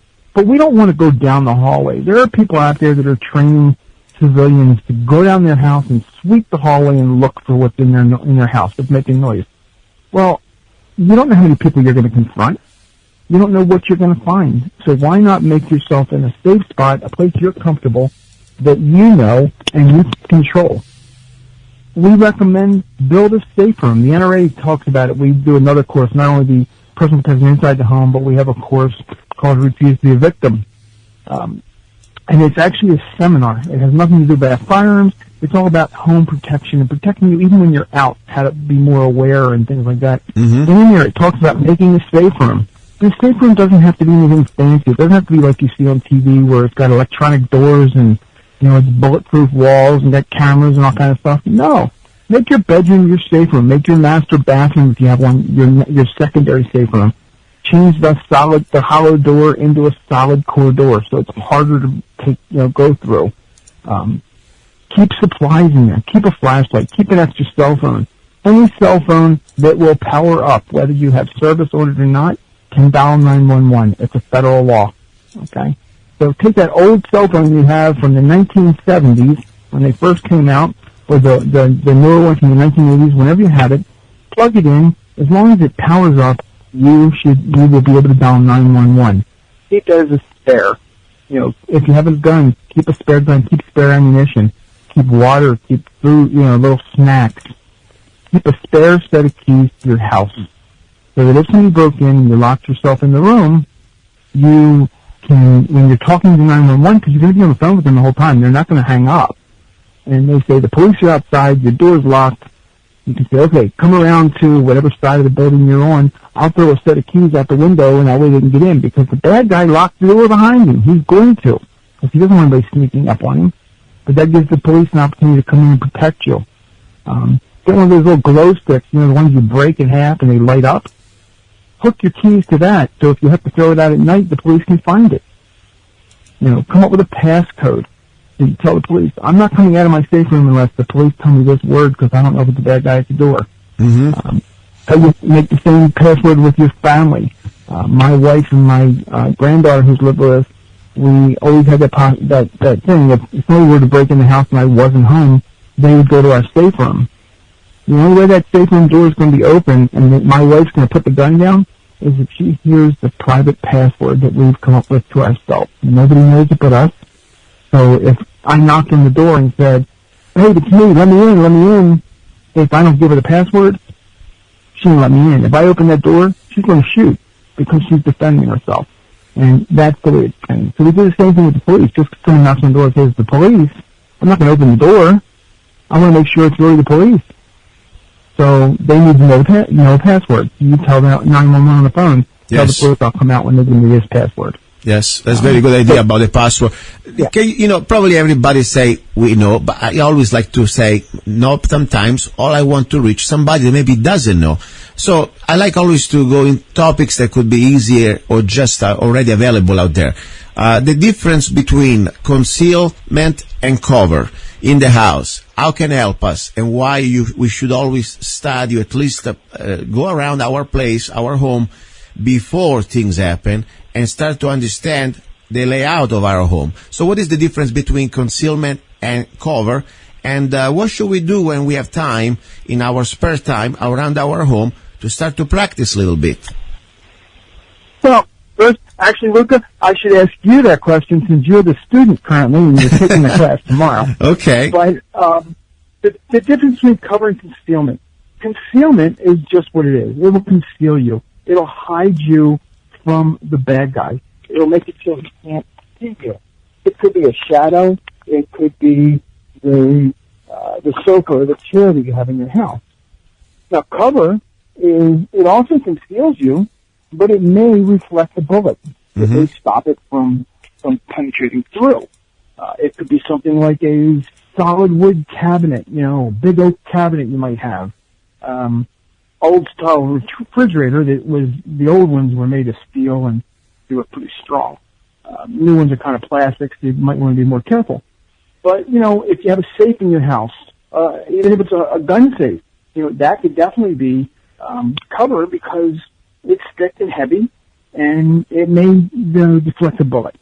So it's a good idea to know what you could hide behind, you know, because if somebody were to break in and they started shooting, you know, you certainly don't want to be hiding behind. It's not like TV where you can hide behind the TV, behind the sofa, and the bullets aren't going to hit you. You want to make sure that whatever you hide behind is going to protect you if you can. If you're only using it for cover, so that you can shoot back or just to be out of sight for a moment or two, that's fine. But you know, a wall can also be cover, you know, and not just concealment. And also, you know, something. You know, I was thinking about, it's always a relative concept because, for example, I can have, let's say, a sofa that could be a cover for a 22 caliber, but for sure it wouldn't be a cover for, let's say, 9mm or maybe, I don't know, a rifle round. Okay, it's all concept. Everything must be always be assessed. What they're shooting us with, you know, are they shooting us with a regular pistol? Or they're shooting us with a center fire rifle. You know, everything could be different in the situation. Exactly. Perfect. So, but you won't know what that is until actually that situation happens. So, but to know what's in your house and know where it's at, you know, one of the other things we tell you about your home for protection is turn out the lights and walk through your house. You should be able to walk from point A to point B in the dark without bumping into furniture or tripping over things. That's important because the guy that breaks in your house, if your house is dark inside, he won't have that ability. He's going to walk in and he's not going to know where anything is, so he's going to walk into things. Yeah. Don't make straight lines from if you have a back door and you have a hallway, don't make a straight line open with nothing blocking it. Put something there so that in the middle of the night, if somebody were to break in your dark house, they're going to bump into something. Exactly. One, they'll alert because you'll hear the noise. Exactly. And another important thing, you know, this is probably for me the most important aspect because we are law-abiding people. We are not trying to become Rambo or other things like that. And also, you know, the role of, let's say, the citizen is to defend life. We are not here there like, let's say, when you're a soldier, you charge the enemy. If you're a policeman, you charge the evil. You know, we're here try to avoid to be harmed. That's our type of philosophy we have. So, let's say, for example, even we have states like, I know Nevada has that type of new law and also, Arizona, the Castle Doctrine law, okay? That technically we can stand our ground, not because we have that law on the book that give us some extra, let's say, safety zone, you know, from liability and lawsuit and also criminal situation, means that we have to face and go there and shoot a bastard. I mean, if the bottom line, the person, the evil criminal is trying to get out of the house, all we care that we are no harm. Am I right or wrong? I mean, you're correct. Your right to defend is only if you are in imminent danger, no matter whether you're in Arizona, Utah, California, Nevada, it doesn't matter. You have to be in imminent danger. Imminent danger means danger right now against grievous bodily injury or death. Okay? Which means that person has the ability and the chance right that moment and is attempting or going to attempt to kill you. So, if somebody is in your living room and they're taking your 60-inch brand new widescreen TV off the wall, okay, and you catch him, you can't shoot him. If he runs out your front door, you can't shoot him. You have to let him go. Yeah, you know? I mean, listen, unless he breaks in your house violently, yes, you can't shoot him. Exactly. And then, of course, you know, as I want to remind to everybody, we are not here giving you any type of legal advices. Every state has a different laws, you know, and for example, Texas treats also trespassing a different way. But the point is, there's a general rule and law as a human being, as an American, that you know, I always say, we have guns to save lives, not to take lives. So that's the philosophy we have here. And that's the bottom line, you know, is that bastard's trying to just get out with the television or is trying to rob something and you know that you're safe and he's not on your face. Let the cops handle him and they're going to find him, they take care of him. It's not even worth the bullet, in my opinion, at that point. But if, of course, you have the sensation that you really believe that your life is an imminent, that means, there is not like a delay, a few minutes later, imminent danger, you or your, let's say, family or other innocent people, at that point you have the right. And of course, I appreciate the fact that in the state of Arizona and also Nevada, you have at least another extra shield of layer of protection by our laws, that we don't have to be victims. We don't have to do like in California, running around with a whistle and completely, be ready for the next civil lawsuit, even when the bastard tried to stab you, okay? So we have an extra layer of protection, but let's not abuse it. Let's not always forget that life, it's not a game, it's not a video game, and we never want to take a life. We want to save lives. That's our philosophy, at least. Let me intervene one thing real quick. Yes, please, go ahead. If somebody's stealing your TV or, something from your home, think about its value, because if you shoot that person, okay, more than likely, and not always, but more than likely, you will probably be arrested, okay, or at least taken in for questioning. In the event that they charge you, all right, a defense lawyer, I think the last survey was somewhere around beginning fees of about $50,000 to $80,000 to try a case for shooting. Okay, so is a TV that costs you $2,000 worth taking a chance of possibly having to pay an attorney $50,000, possibly going to jail? Yeah, and even beyond that, there's always that possibility of a civil lawsuit. Because even if you're cleared, at least here in Nevada, even if you're cleared of the criminal charges, there's still that possibility of a wrongful death suit or something wrong with his family. There's things, because the family of that person that you had to shoot doesn't see that you had a reason to kill him. And we hear that every day on TV when a perpetrator is killed, whether it's by law enforcement when they're committing a crime, or by a civilian who defends themselves. Okay, the family of the person who was killed almost always finds a way to file a civil action because they think that what their child did wrong. There was a shooting in Florida a few months ago. A young man, a college boy, broke into a home. The owner of the home got an alarm call on their phone, got to the house, actually got there before the police, unfortunately. The young man was coming out of her house through the doggy door and threatened to kill her, and apparently, I don't know if he had a gun or didn't have, but whatever it was, she shot him. That night on TV, his sister got on TV and said, I don't understand why she had to kill him. All he was trying to do, he's a college student trying to get by, all he was trying to do is get things so that he can get the things he needed for college. So in his family's mind, what he was doing was not wrong. That was his way of surviving to get through college. So they immediately filed a lawsuit against this woman for $5 million. Yeah. And there are different ways to protect yourself. That's why I think always good to educate ourselves, learn, attend classes, because many people may already have some sort of ideas how to also protect themselves. But I tell you, these courses, they give you also very good information how to have a plan, not just before the shooting, but also after the shooting, how to handle the situation, for example, with the law enforcement, how to prepare yourself for your legal expenses if you have. And there are different aspects, and one of those, of course, something that probably, people don't think so much, as you said, legal fees. They can be very expensive. And if you have an asset clear, paid, or even on mortgage, doesn't matter. There are so many attorneys out there, like sharks, they will go and will take the case just because they know that they somehow, you can maybe negotiate at the end and give them some blood money just to shut you up, to shut them up.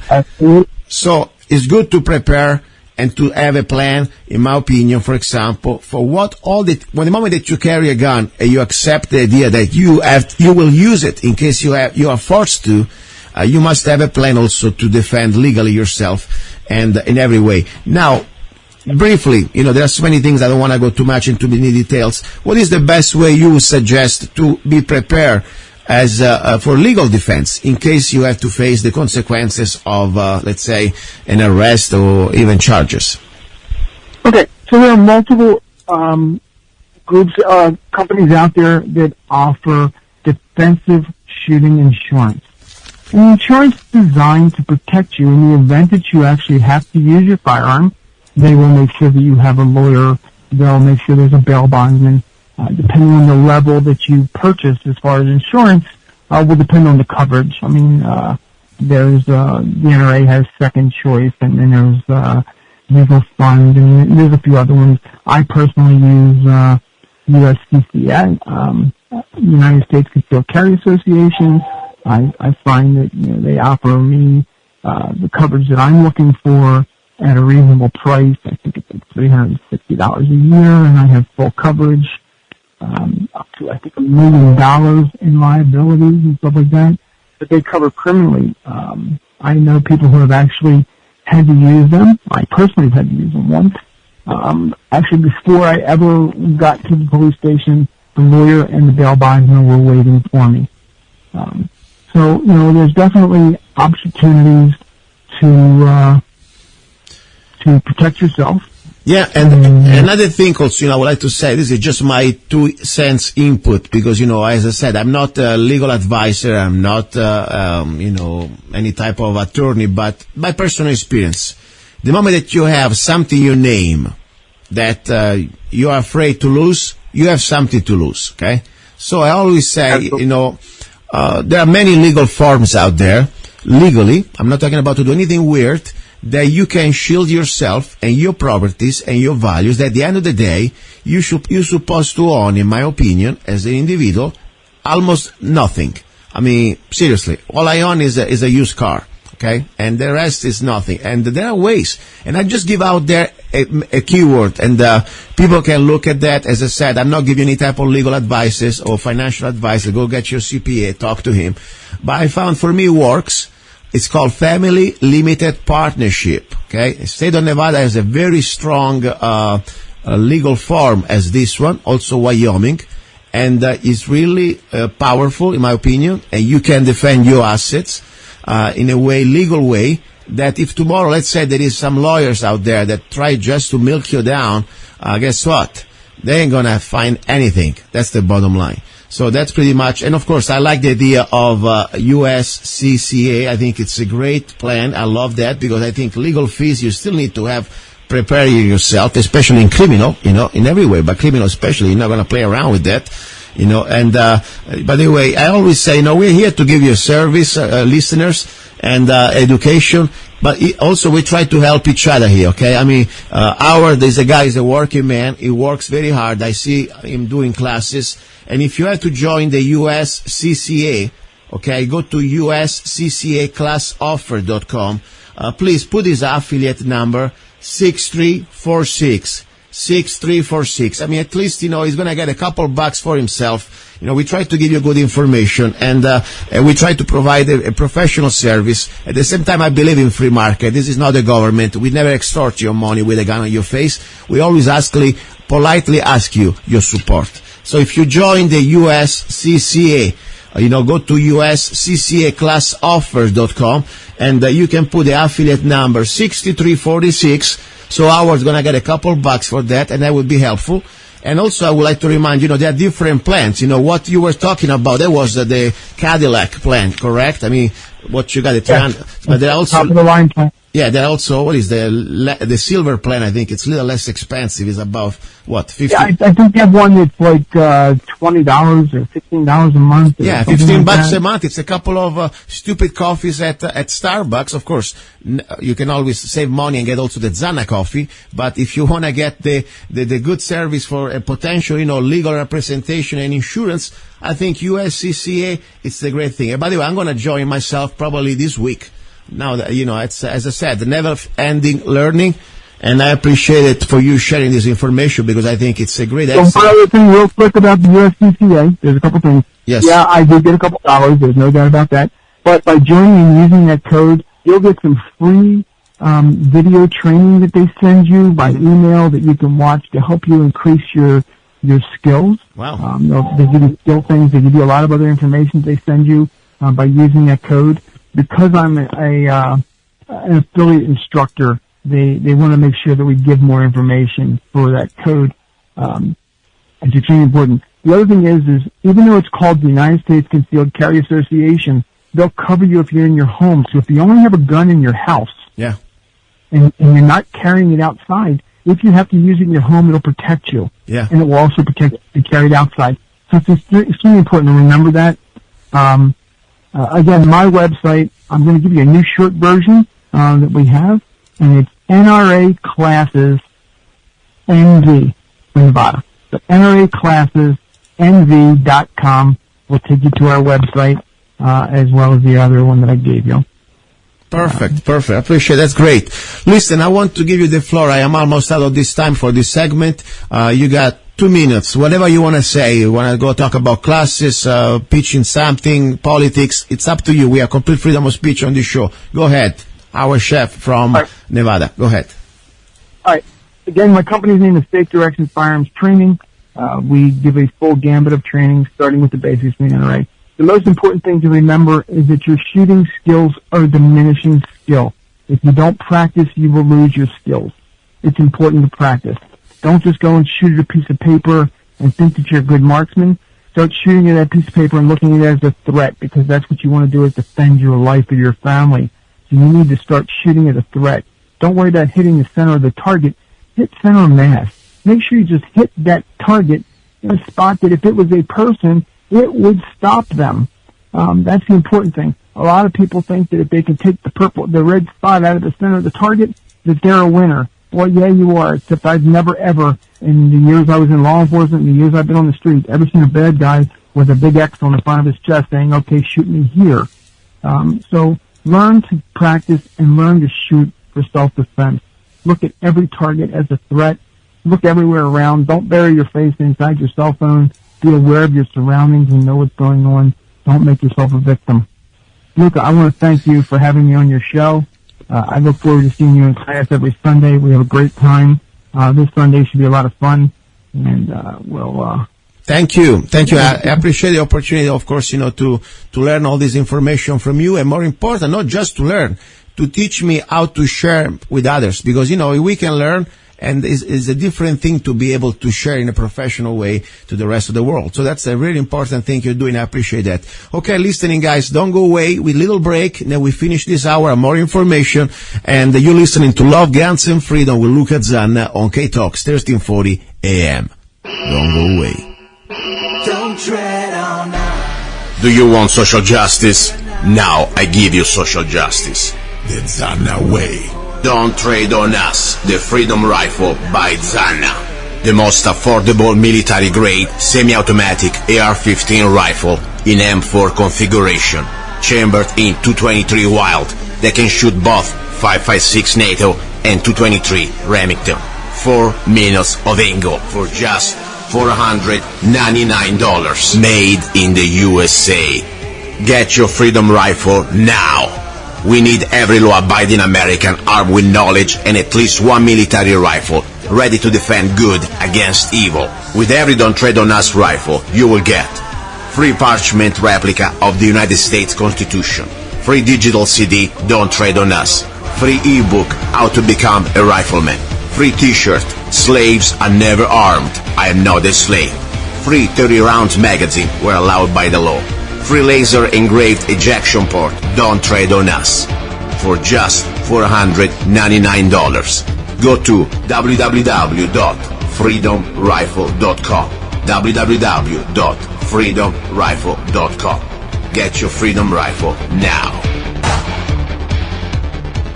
Here we go back to hour number 2, final segment. You're listening to Love, Guns, and Freedom with luca-zanna on KTOX 1340 AM. Now, that's why I wanted to tell you this. I am so happy when I can bring you guests like Hour Scheff, because it is about bringing the best I can find for you listeners, to open your minds, to have more opportunities to learn, to become a more proficient and more, let's say, also a responsible gun owners. That's what comes down to, because with freedom comes responsibility. Now, as I said, for example, in Arizona, we do not need anymore to have a concealed carry permit. After all, we have what is called the constitutional carry. Now, why you think I still advise you, in my opinion, humble opinion, to apply for an Arizona concealed weapon class, permit, excuse me. But let me tell you, first of all, in general, I hate, and I don't like to use the word hate, but let's say I have a natural adversity for the word permit. Think about it. It's an individual right, okay? If you have a permit, somebody's giving you a permit, means that somebody is selling you back their right under the form of a permit. So, technically, I do not like, and the idea of permits, I don't like them in general, because at that point become privilege. But the point is, since 2010, there was a law that was passed in Arizona, SB 1108, we have the constitutional carry. That means you can, as a law-abiding person, if you're a legal resident, or of course an American citizen, of course, or a legal resident in the state of Arizona, over 21, be sure you understand that, you can carry a firearm, or even more than one if you want, concealed without a government permit, okay? Of course, there are some exceptions where you can carry or not, okay? Now, people may ask, well, why do I really need to apply for an Arizona CCW? Very simple. And I'll give you now 6 reasons why. And this is, of course, some they are my humble opinion, some they are real facts. And I tell you, even I don't have to have anymore that CCW, the concealed weapon permit, I still renew mine. And I had my permit, my CCW permit in Arizona since pretty much the first month I came here. I apply as soon as possible. Now, first of all, first reason why you should apply for a CCW, an Arizona CCW. The point is very simple. This is not a game, and you cannot afford mistakes, and the responsibility and education are very important things to consider. Remember, as I said before, with freedom comes responsibility. As a gun owners, we have a huge responsibilities, not only towards us, but also towards everybody else out there, because every time there is that round coming out of the barrel, we are liable for that, okay? And even if you don't have to shoot, the point is there are so many things we can make mistake. So it is our duty that we have to learn. We want to be proficient and safe, at least in handling the firearm that we want to carry, okay? That's the bottom line. And in my opinion, it is our duty to seek such training. The government doesn't say anymore you have to have that training, because technically, even the new CCW classes in Arizona, the standard is pretty much a discretion of the instructor. But I think you should look for the best training you can get. Because even if you will never be able to learn everything you have to learn in few hours of a CCW class. But at least you can get an idea. For example, let's start with the basics, okay? When it's legal to use deadly force. How you want to interact during a stop with law enforcement. When you can or cannot carry a gun. What if you have to face a violent confrontation? How can you avoid it? If you cannot avoid it, how you can somehow be there on top and win that, violent confrontation. Ignorance of the law is not a valid excuse. Don't forget. So for me, these CCW classes are so important because at least they can give you basic foundation in safety, of course also in knowledge of the basic Arizona laws that you need to comply, and also the opportunity to get some real thinking. What if that happens? And we're not going to go through, for example, normally the CCW class, the average CCW class out there doesn't even go anymore to the shooting part. So you need to learn that separately. But not because you have a gun now, you have a CCW, you think, okay, I'm ready to go in case there is an emergency. No, you need to still find or seek that type of training. So anyway, first thing why I think you should apply for the CCW is called responsibility in education. You gotta learn at least to understand what you do not know and what you need to learn. And that's a good foundation. If you find a good CCW class, you will probably at least have that. Now, let me remind you, starting in January 2017, I will start to offer CCW classes in Arizona, especially in Lake Havasu, and Kingman, Golden Valley, even Bullhead. And the beautiful thing is going to be a very interesting class, and I will give you more details now. And it's going to be not just the basic class to give, or show you a video and then you go. No. I want to give you the best information, the best, at least completely, I want you almost overwhelmed. Because I want you to know at least what all the things that you do not know, you will say, wow, I do not know this. I do not know, for example, how to react physically, present a gun into a fight in a real confrontation at colloquial distances. How do you need to train for that? That's not something we're going to be able to, let's say, teach you during a CCW class, but at least we can give you some real life scenarios. And on top, of course, as I said before, we will talk about the laws, what to do, what not to do, how can you carry, the best way to carry, and many other things. So anyway, first reason why I think you should look into get a CCW in Arizona, because it's called education. It's a duty that you have towards yourself and your community. Okay? Now, number 2. Another very good, important benefit, my opinion. No background check when you purchase a firearm. Remember, when you purchase normally firearms without CCW, they need to run the basic, NICS, calling the FBI and blah, blah, blah. So probably sometimes you have to wait a few hours, maybe nothing. But the point is they also may be waiting 3 days sometimes. With a CCW, they can just get a copy of your CCW, copy of your ID. They put you in the book and with the FFL dealer and you're good to go. So that's something very good for me. Worth it. I like to buy guns with my CCW. Now, number 3. This is personal. May not apply to everybody, but happened to me. I really believe when you have a CCW, you may improve the quality of the potential encounters with law enforcement. What does it mean? That means, for example, I've been pulled over a couple of times the last few years by DPS. They even didn't give me a ticket. It was just a warning. They were really nice people, by the way. I got great DPS encounters so far. On the 40, and one time on the 68. The point is, they know the moment that they pull you over, I'm sure they can find out. After all, the DPS releases the CCW. They can see your license plate, and it probably is connected to the fact that you have a driver license and, of course, a CCW. The point is, when a law enforcement figure it out that you have a CCW, one thing at least he knows, that you are not a felon, because otherwise you will not be able to obtain the CCW. That's a good start. You think about it. Put yourself on their side. You may be anybody. You may be a person just escaped from jail. Maybe you may be a wanted fugitive. So the moment that you have a CCW, you say, okay, this guy maybe goes a little too fast, or maybe he done something not correctly, but he's not a criminal. He's not a felon. That's very important.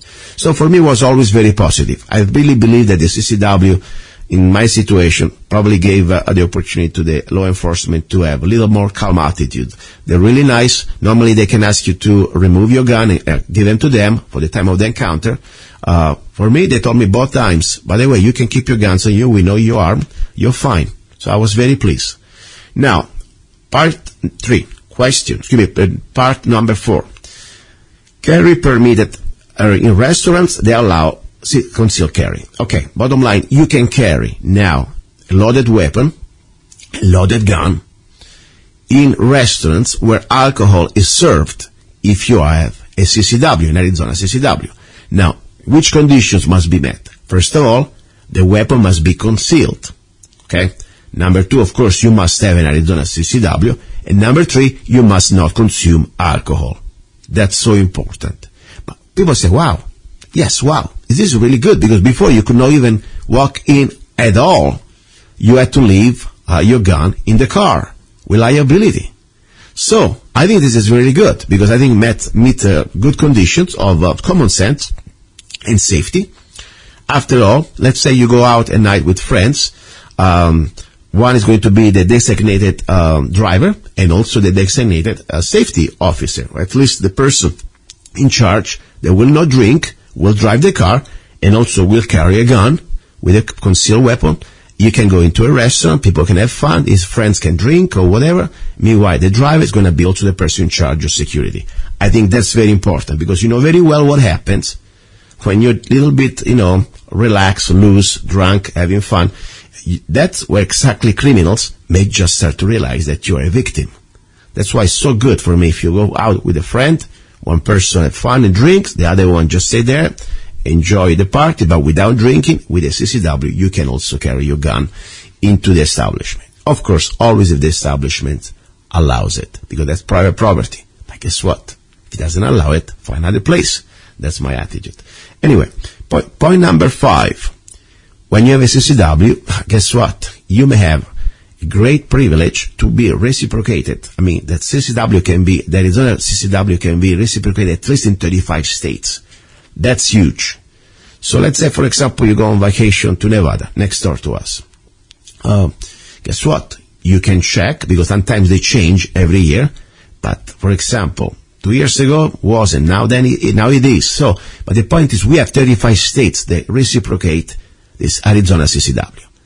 Now, this is great, because I tell you, just living here, and if you have to go to Nevada, that's a very important thing, in my opinion. But always you have to check with the state where you're going, because some states may change overnight, and they don't care that you knew or not. You can get in trouble, so you got to check. Now, another very important thing, not because you have a CCW, you go in another state that maybe is reciprocating it, you must somehow have with you comply with the Arizona law. No, you must comply with the state law, that state that you go into. Okay, that's very important.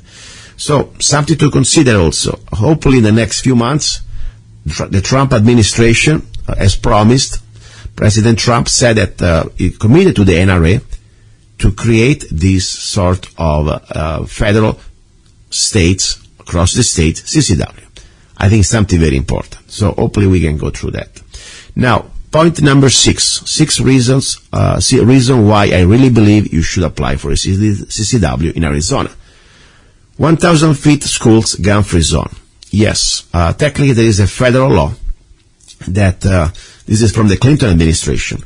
If you walk, let's say even you're driving, okay, or if you walk just outside the school, not on the school property, but 1,000 feet in the radius from the school. Even let's say you're driving your car, minding your business, and you have a gun on you. Even it's legal technically in the state of Arizona to have a concealed weapon without permit. But technically, if you do not have a CCW, 1,000 feet gun-free zone, thanks to Clinton, that's supposed to apply to you. Probably nobody ever enforced it. Hopefully nobody will ever enforce it, but this is something to consider, in my opinion, because it's very scary. So with the CCW, that's no more problem, okay? You can be driving 1,000 feet, within 1,000 feet, or walking within 1,000 feet. If the weapon is concealed, you have a CCW, you're fine. Now, another important thing, school. Technically, you cannot go on the school, let's say, property, even in the car. If you do not have a CCW, you cannot go, okay, with your gun on the school property. But if you have a CCW, you can meet these conditions. That means the gun must be unloaded, and you can stay in the car. That's good. At least you can drop your kid with the gun unloaded on you, and no drama. You do not need to leave the gun at home. And in case you need to go, let's say, inside the school, you must leave your gun into the car, locked, unloaded. It is something.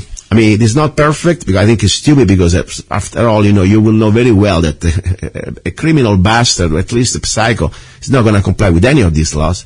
Hopefully we can pass state laws that we can have guns also on schools, for law-abiding person, starting from the teachers, of course, and the principals, and also the parents. But right now, meanwhile, you know that you have something. You can carry the gun, at least in your car, unloaded on you, or in case you have to leave the car, locked, okay, without the ammo. Now, this is pretty much the 6 main reasons why I really believe you should consider to have a CCW. Now, I want to offer you this service. It's a social service, what I call, for me, sharing wealth and compassion.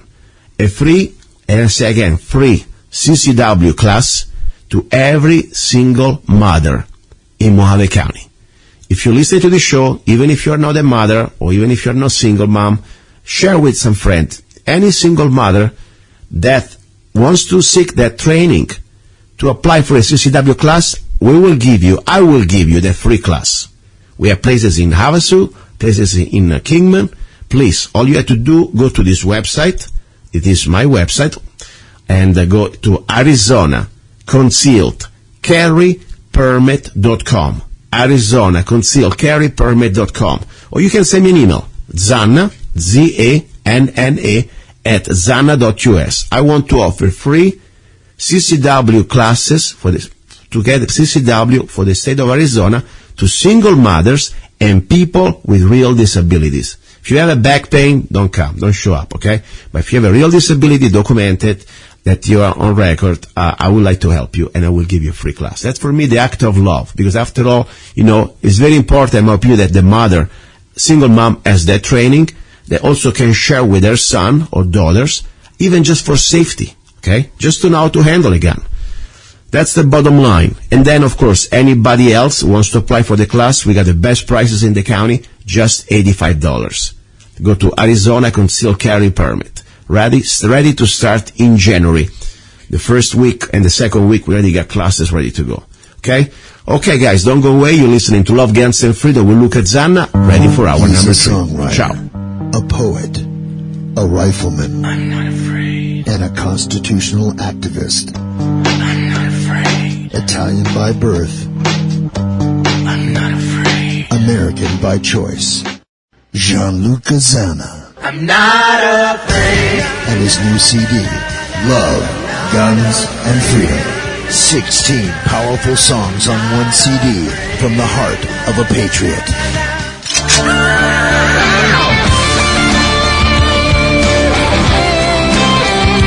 For download or to order the CD, go to www.lovegunsfreedom.com. That's www.lovegunsfreedom.com. Lyrics for your mind, music for your heart. Gianluca Zanna's new CD, Love, Guns, and Freedom. Have you ever met someone on an online dating site and thought, wow, this guy is perfect for me, or she is simply amazing, only to find out they were hiding a deep, dark secret? They plan to vote for Hillary. FreedomLovers.us was created for singles who want to exchange ideas and a love for freedom. People who are looking for solutions to create and defend freedom in the real world, and at the same time getting that once-in-a-lifetime chance to find their true soulmate. Whether you are interested in meeting your soulmate, making new friends, networking, or hanging out with that like-minded liberty lover, visit FreedomLovers.us. It's the first free dating site and community. So patriots, don't waste your time with other dating sites. FreedomLovers.us is the place where like-minded singles really click. Here we go, guys and girls. You're listening to Love, Guns, and Freedom with Luca-Zanna on KTOX 1340 AM and all United States .fm network. This is the hour about love. And as I said, I love this hour because after all the things we do, everything we try to achieve comes down to freedom, rights. I really believe love is the most powerful weapon. It's like almost the sparkle. It's like almost the yeast when you put in the bread. You try to make bread or pizza, you gotta put the yeast. Without the yeast, there is not a sparkling, life there. That's why love is so important. And, love can be so many things, Can be the love for your mom, love for your woman, love for your child. And for me, at the end, the ultimate love is the love for your fellow human being. The person next to you. That maybe you don't even know it, but you feel the compassion, you understand is like you. And I tell you, I feel love also for the animals. Sometimes people laugh at me because, I got my chickens. I don't even want to kill them. But that's another story. Now, talking about, the things that normally government can destroy, or at least has a power to destroy, especially when there is no balance in check. There are no balance in check. I talked in the past about the child protective services. I believe, yes, there are some cases that some parents are not fit. And I really believe that these kids, poor kids, they should stay in a safe environment, okay? Sometimes, but I always believe family should be first, And sometimes people say, okay, there is not enough family behind. I understand. But there are also situations that we've been proven that unfortunately it is not just protecting the interests of the child, but this is a big money machine. It is a big rig, completely corrupted money machine. And this is me talking, nobody else, not my guest, not the radio. If you have a problem, talk to me, Gianluca Zanna. I'm the responsible for these wars. I really believe there is a big corruption and there is also a lot of evil among this organization called Child Protective Services. I'm not saying that everybody is bad, don't get me wrong, but unfortunately where there is power with no check and balance, humanity, in general human beings, tend to abuse that power. I had in the past the Libertarian candidate party for the Senate, Arizona Senate, here, Marissa Hamilton. We really had a great conversation. We had a great conversation about what type of unbalanced and unchecked power they have, these Child Protective Services. Once your child is gone, it's very hard to take it back, to get him back. And this is very sad, because as we've proved in the past, they can take your children just because maybe you don't have, your dishes are not clean. You got some dirty dishes, or maybe your floor is dirty, or maybe you didn't clean fast enough your cat poop, in the cat litter. I mean, seriously. Maybe just because somebody reports you. Maybe your neighbor is jealous. And unfortunately, there is a big ring, it's been proven, of trafficking. Yes, that's not an important thing. You think all this Pizzagate and the Hillary story and Podesta, where do they get these kids? More important, before even we go to that conspiracy, that for me is not even that a conspiracy, should be investigated criminally. That's what we should do. At that point, we know it is not a conspiracy anymore. We have a reality here that the CPS, they get paid. They get paid for every child they take from a family. It's a big incentive to have this. So now, how do we fight back? First of all, talking about it, talking especially with our legislators, educating them. We need to start to remind to the CPS that these are bureaucrats. They are unelected bureaucrats working for us. And our legislators, they need to bring back a little bit the ton of powers that they have. Number one. Number two, try to find organizations. And of course, you can also have your lawyers, but sometimes lawyers is not enough. Maybe not everybody can afford a lawyer. But anyway, organizations that they can help you out in this process to take back your children. Now, I have with me a very incredible young lady. I really like her post. She's kind of a wild card out there, and I like that. She's a smart lady, she's a beautiful lady, and she's very activist in this, also in this type of situation. I know that she works for an organization that they try hard to get the children back. Now, let me shut up, and let me bring her here on the show. I'm going to give you the first name, Lily, and she's from Phoenix. Lily, are you there? Thank you for the invitation to join your show today. Thank you. Hope you didn't fall asleep while I was giving all this boring, long introduction, but I want to thank you for doing what you do. And tell us a little bit exactly what you do. Well, first, I'd like to say that your introduction was incredible. You seem to have touched a lot of the key points of some of the situations that we've maybe experienced or people in my field have dealt with. I think that when you mentioned, they can take your child on a whim for whatever reason, that's a very scary power that they have.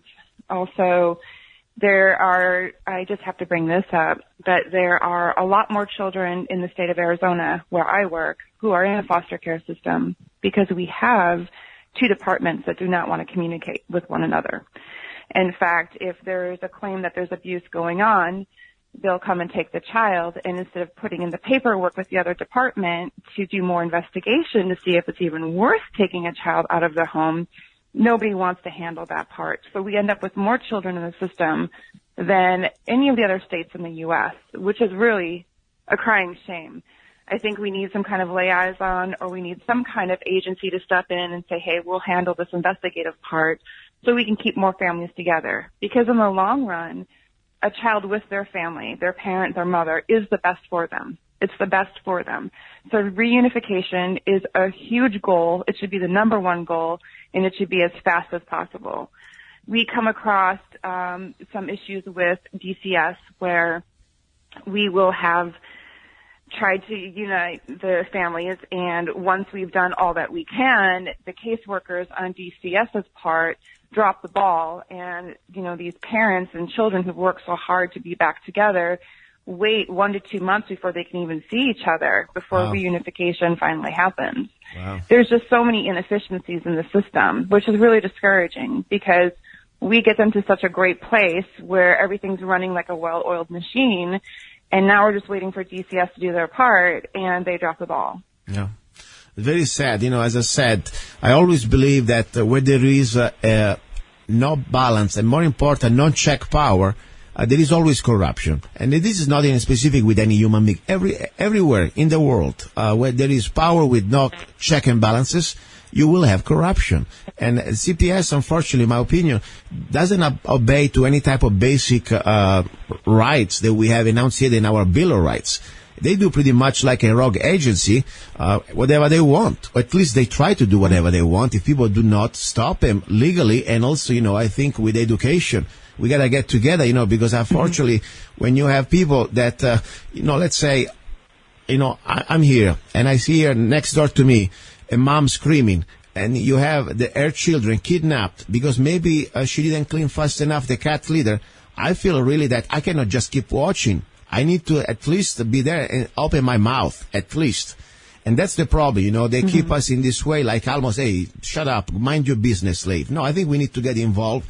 Of course, as I said at the beginning, there are situations, unfortunately, that not every parent, unfortunately, should be a parent. But at the same time, I always believe in general, as a general law or rule, yes, what is the best person to take care of the children? The mom and dad, not for sure the state or some stranger who's getting paid very good money to have a business out of that. And I don't think really they care so much about his child, but mostly they do for business reasons. I'm sorry. That's what I think. So anyway, tell me something. Is your organization backed by lawyers? So how is it exactly structured? Well, it initially started about 30-some years ago in the Valley. I believe down in Tucson is where it began. Mm-hmm. And what they started out with was just kind of intervening as far as adoption, in-state local adoptions, and just taking the time to really set up some relations as to who qualifies to adopt, how do we want to make it so that these children are going to really good, stable, safe, sound homes. And there's quite a lengthy process, and there's even more qualifications with the agency I'm with than, say, any other agency as far as involving spiritual concepts and faith and even conduct that, parents who are seeking to adopt from the state will commit to. Mm-hmm. We have such sad stories that we hear in the news where people are adopting children and using them in the sex trafficking or child pornography, and et cetera. So I like that they take the time to really carefully conduct each step with the family who's looking and seeking adoption. The other thing I wanted to bring up too is it's starting to really grow. Our agency is starting to really grow, and we're starting to have a reputation of really, really helping. We have a lot of other agencies that are trying to mimic what it is that this agency does, and it is a nonprofit agency, but we just can't add the component of the compassion that comes with what we do. For example, DCS just recently took a hit toward agencies like ours to eliminate the intervention that we do by not properly compensating employees or agencies that are working basically as subcontractors for DCS. Yeah. The only reason we were able to stay afloat and keep our employees and do what we do is because our agency is doing so well in other departments that we're able to afford to keep our employees. I see. Which is phenomenal because we get out there and we don't just do this as a job because we want to get paid. We are earnestly desiring to see lives and children be brought back to their families. And, I have some cases that are in question. There are, some parents now who have sought lawyers because they feel that their children were unfairly taken. But it's almost like as soon as you take that step, they're going to make it so hard for you to accomplish anything. You're better off not even saying anything and just writing it out through the system. And that's one of the most unfortunate things that I've been hearing about recently from a couple of parents that I'm working with. I have a question for you, and you don't have to answer, of course. You can always play your fifth here. Do you have children? Say that again? Do you have children of your own? I plead the fifth. Okay. So as I said, I warned you before.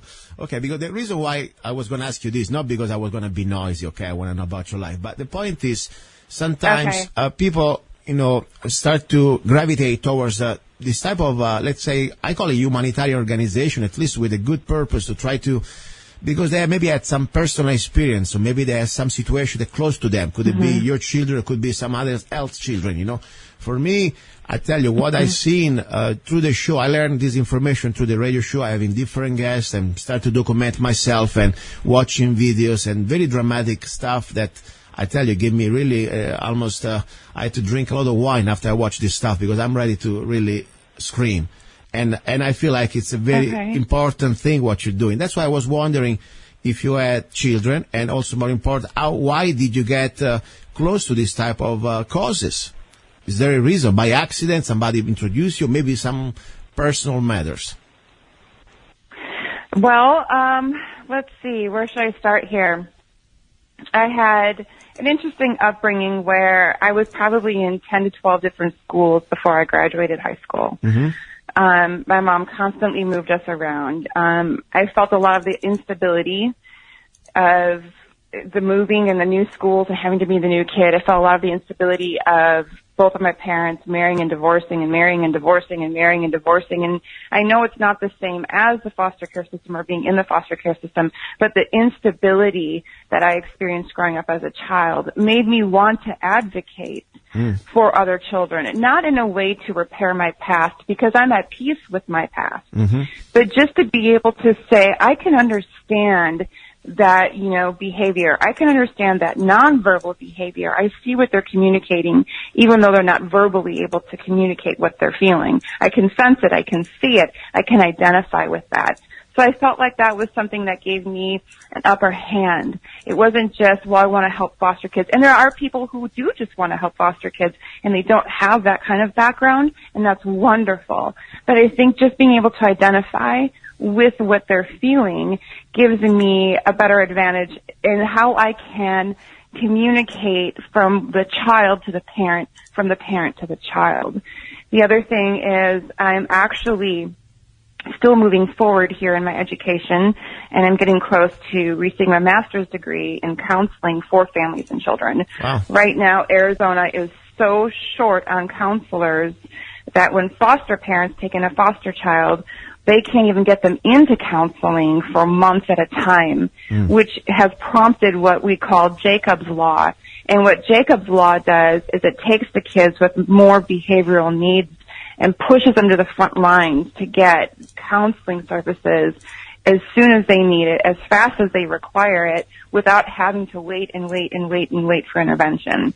So knowing about Jacob's Law, knowing about the lack of counselors here in Arizona, this is definitely a path that I'm on to just help provide in some way for my community with the skills that I have. Okay, perfect. At least, and I said this was just, I wanted just to talk to you briefly over the phone today, and I would like to invite, maybe you can talk to your agency and tell them what we're trying to do here on the show. My only goal, as I said, to give information to people out there who wants to find tools how to defend themselves and their families and their children from an out-of-control government. Simple as that. So let them know that, next time, if they want to come back with more details, I understand, you're not today here officially to speak for anybody. You're just speaking for yourself. But in case the organization wants to come on the show and speak a little bit more details and more accuracy, and also I'd like to help them to promote them in case they want to give their website and everything else.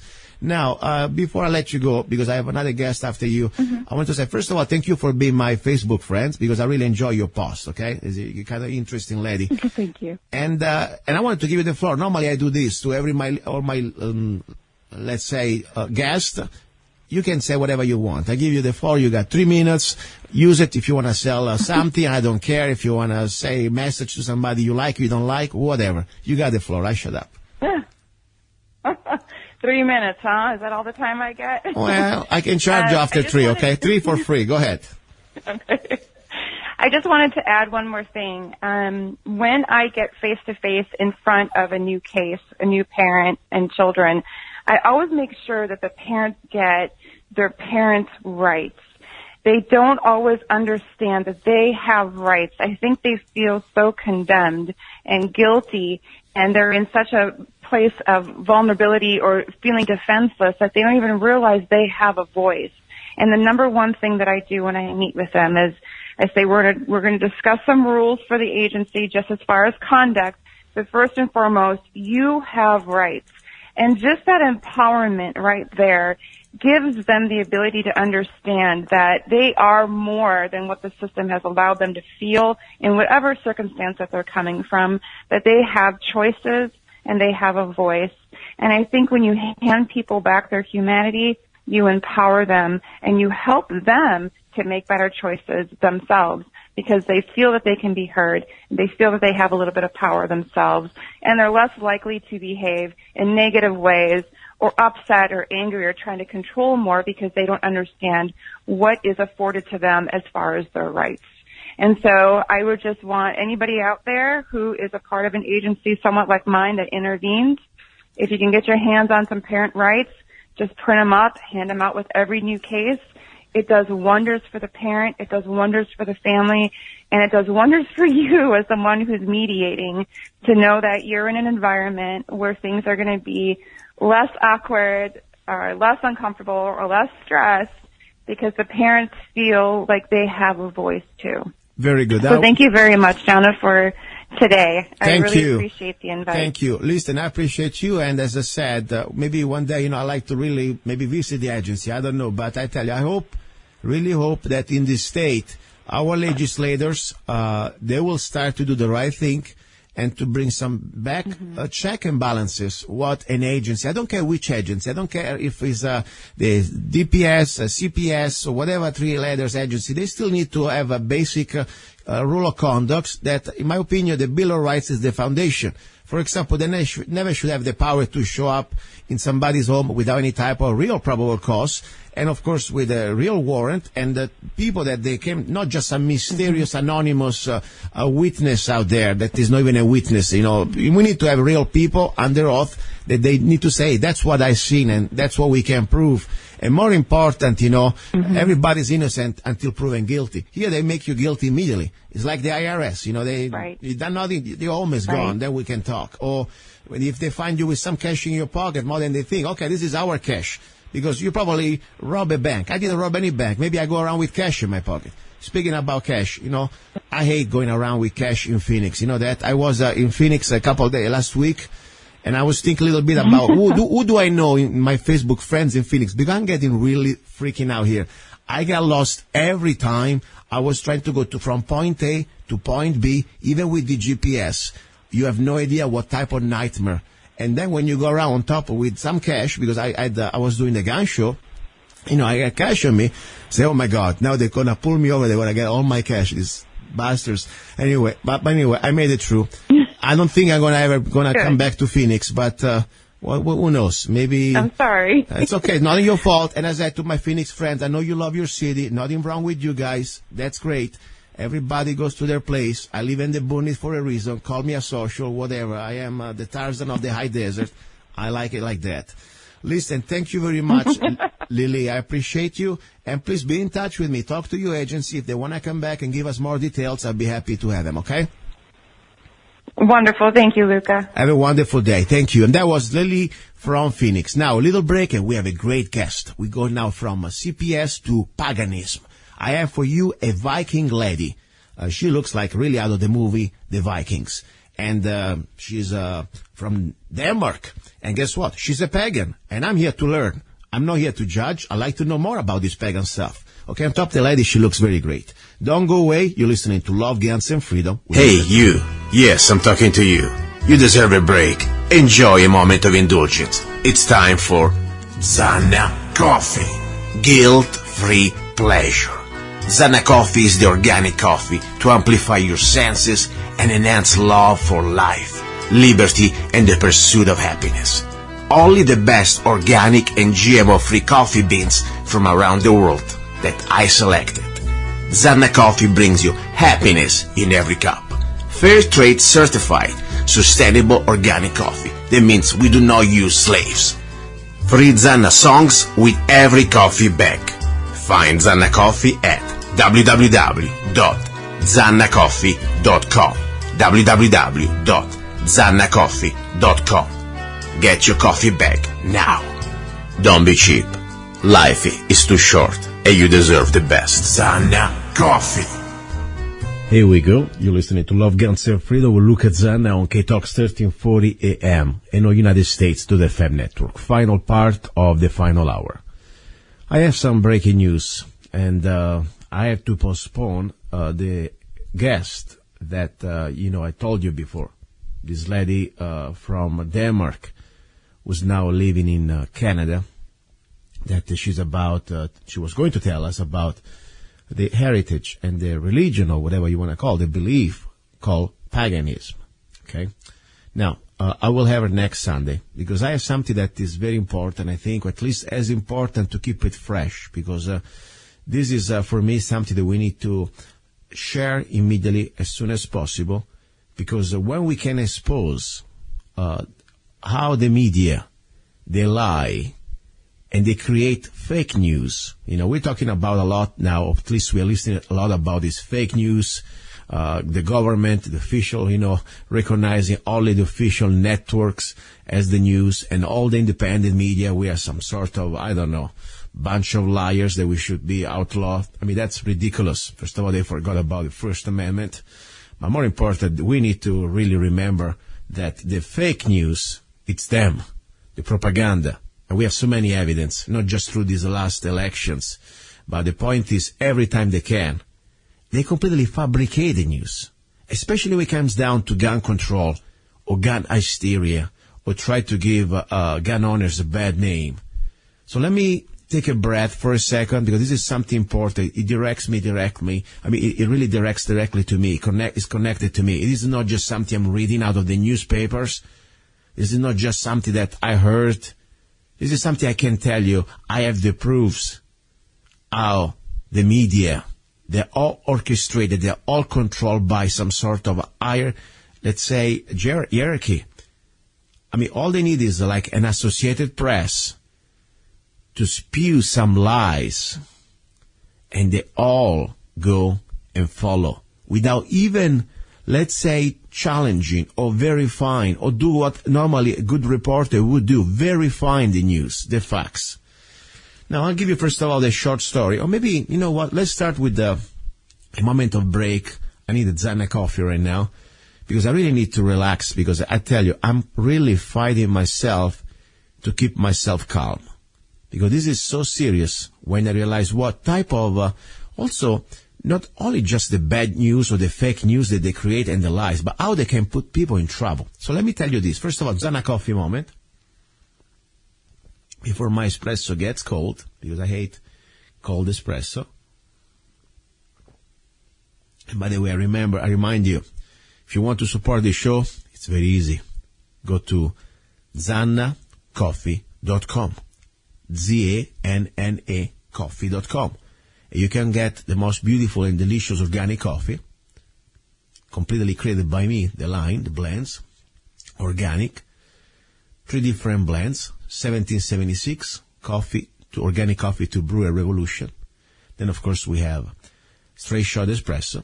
It is not just for the espresso, by the way. You can also brew it, and more important, grind it the way you want. You can make also American coffee. And Route 66 coffee. All organic, all beans. Great packaging, great ideas, of course, are my ideas. Modest, you say, eh? Yes, I am. But it's true. I'm sorry. I did it all myself. I created all this by myself. From the label, the idea, the names, the blends. So, yes, I did it. I'm sorry, guys. I'm a genius. That's what I can say. But regardless, I appreciate your help. I need your help to keep this show free. To keep this show, somehow we can say whatever we have to say. And more important, to expose the lies. Now, let me give you the lies. First of all, I'll play for you this segment from one of the many outlets. This is from pix11.com. But there is also CBS, MSNBC, NBC. My gosh, every news you can find, San Francisco Gate, everywhere. The last couple of days, this news, or let's say fake news, has been everywhere. So let me first of all play the propaganda, and then I'll read it to you, and then I'll give you the real story. And when I tell you the real story, because I was behind all this. Yes, and I have the proof, by the way. I'm not just making it up, okay? Let me play this. Listen up. Okay, now it's starting. This is Oceanside, New York, okay? USPS delivers, assault rifle instead of granddaughter's Christmas gift. Okay? Long Island couple says. And now I'm playing this official, let's say, fake news segment. A Long Island couple got quite the Christmas surprise when a gift they ordered for their granddaughter turned out to be anything but. Newsday reports that when 66-year-old Joel Berman opened up their UPS delivery, he thought it was the toy plane that they had ordered for their 6-year-old granddaughter. But instead, it was a semi-automatic rifle along with a scope, stand, ammo clip, and copies of an Arizona man's driver's license and concealed weapons permit. Understandably, the discovery left everyone, including their 6-year-old granddaughter, stunned. The couple called police, who came to pick up the weapon and filed a UPS claim on their behalf. A spokesperson for UPS called the incident, quote, highly unusual, and that an investigation into the matter has been launched. Christina Baer, Pix 11 News. Okay, where can I start? Maybe I should read you more the details, because this is just a short story on video. So, this couple in Oceanside, New York, received this 50-pound box coming from Arizona that, according to this fake news, and by the way, this is not just them, Pix 11. I mean, you can go and put on Yahoo, you can put it on Associated Press. And by the way, that was really the first source that we found, AP, Associated Press. You can find this complete propaganda everywhere. Okay. Now, why I say propaganda, and now why I can say that? Let me start to explain to you. Well, first of all, I was the guy sending the rifle, so I think I can tell you what rifle was. So this is the most important part. I have proofs, and the first proof that I'm here talking to you, because the law is very specific. In New York, or to New York State, you cannot ship nothing that resembles a semi-automatic rifle with a removable magazine and pistol grip and anything else. So, no, that wasn't a semi-automatic rifle, first of all, and that wasn't, of course, an assault weapon. The weekend is also discuss about what it is, an assault weapon. They all create this hysteria calling every rifle with a pistol grip, semi-automatic, an assault weapon. It is not. And I would like just to remind you, listeners, I know that you're educated on the matters, but sometimes, just new, fresh listeners, an assault weapon is a selective firearm. Okay? And none of our rifles, just because that you can buy at the shop without any type of special Class 3 license, are assault weapons. But regardless, this is New York, so we know very well in New York what's going on. You cannot ship an AR-15. You cannot ship, by the way, anything that is called also an assault weapon or assault rifle. So anyway, the rifle in question, they forgot to mention, was a Barrett Model 95 bolt action, manually operated. Bolt action means you must pull that bolt every time you want to eject the empty chamber and the empty round. So let me read the article, because this is kind of funny. Okay, now it went crazy everywhere. A New York couple was horrified when a UPS delivery that they thought was a Christmas present turned out to be an assault rifle. This is from Associated Press. Newsday, and Newsday too, of course, reports that Joel Berman opened the keyboard sides case in front of his wife and his 6-year-old granddaughter Wednesday night in Oceanside on Long Island. Instead of a toy plane that they were buying for their friend's son, they found a semi-automatic rifle, scope, stand, ammo clip, and copies of an Arizona man's driver's license and concealed weapons permit. But first of all, a semi-automatic rifle is not an assault rifle, as I said before, just because they call it like that. This is a 5-round bolt-action Barrett M95. So, it is not an assault weapon, and it is not a semi-automatic weapon. But the most disgusting thing, not only just what they did, in the regular every news, even Fox News call it an assault weapon or semi-automatic rifle. In these some other articles, like for example on pix11.com, you can find a video, by the way, on YouTube. They do not even show the original photo of this Barrett Model 95. No.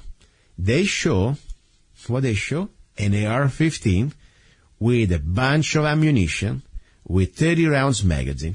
And I would like to remind you, first of all, that you would be in serious trouble, any one of you who ship this type of products to New York. Now, very important, I did not ship the rifle to anybody like a household or a private person. I was shipping legally, following the federal laws, this rifle to an FFL dealer, licensed dealer, a federal licensed dealer that is allowed by the law to receive rifles, or let's say firearms, cross states. So the problem here was UPS, that I still don't know exactly how they did that, but we'll find out pretty soon, hopefully. They messed up.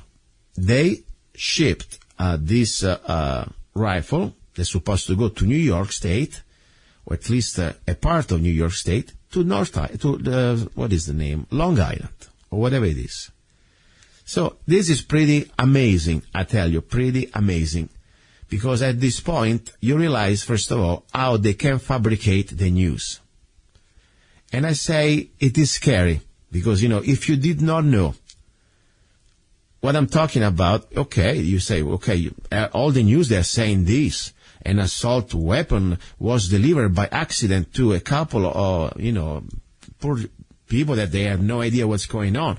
I mean, this is exactly the most devastating thing. They all completely follow the script by Associated Press.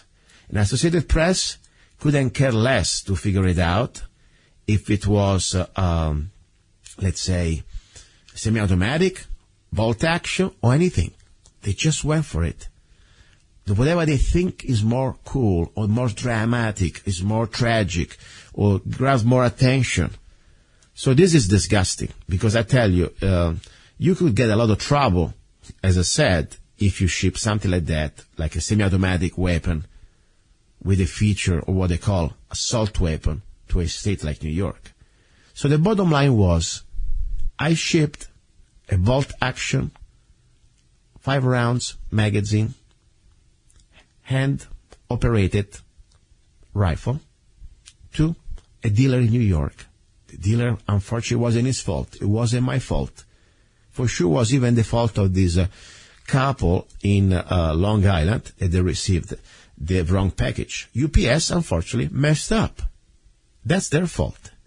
That's the scary thing that, supposed to be just, let's say, a mistake. Of course, I wanted my money back, and I got my money back from UPS pretty fast, because what they did is a mistake that they shouldn't be really so, let's say, get used to do it. Because let me tell you, mistake like that, if I was doing a mistake like this, if you were doing a mistake like that, you would be in serious trouble. You cannot ship to a private citizen, private person. You need to ship only to an FFL dealer. So that's pretty, we need to talk about that, about what UPS did. But the point is that all this media, what they call themselves the official media, how they spin it, but not even spin it, they completely lied. I mean, I'm telling you guys, like tomorrow, let's say, completely, not even change a little bit, completely lying to the bonds of what the item was. Just because it is cool, or at least it makes more drama, or at least, and then, the funny thing is, I got a phone call from NBC, some reporter.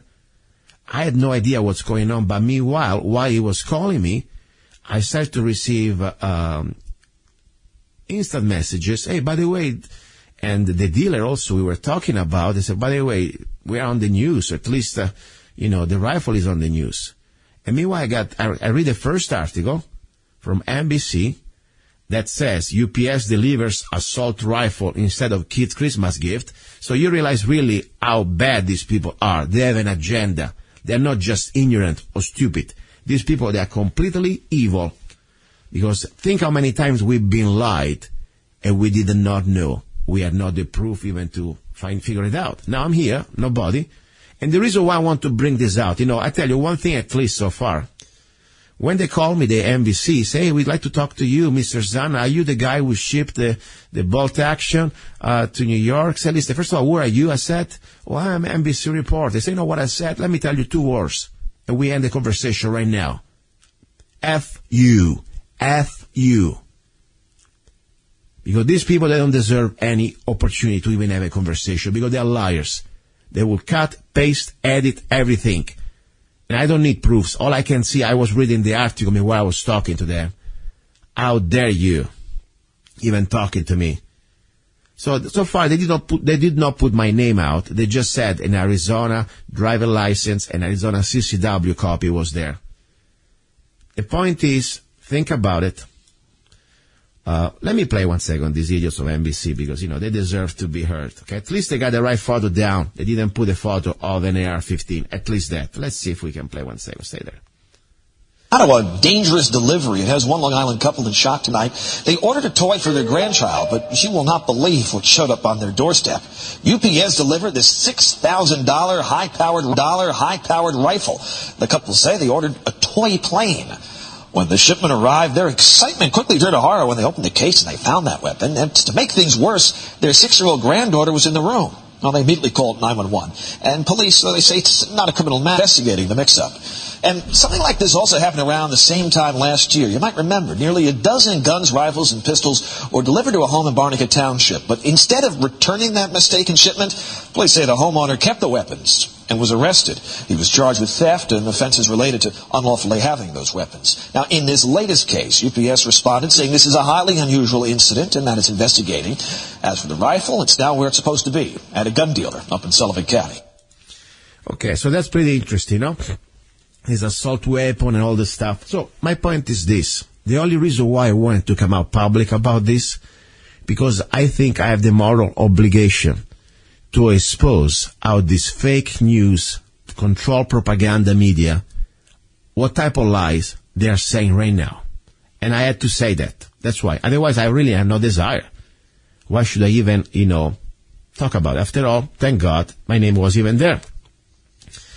But as I said, when we have proofs that these people are lying, and they're lying like what they're doing here, I had to say it out, and I need to expose them.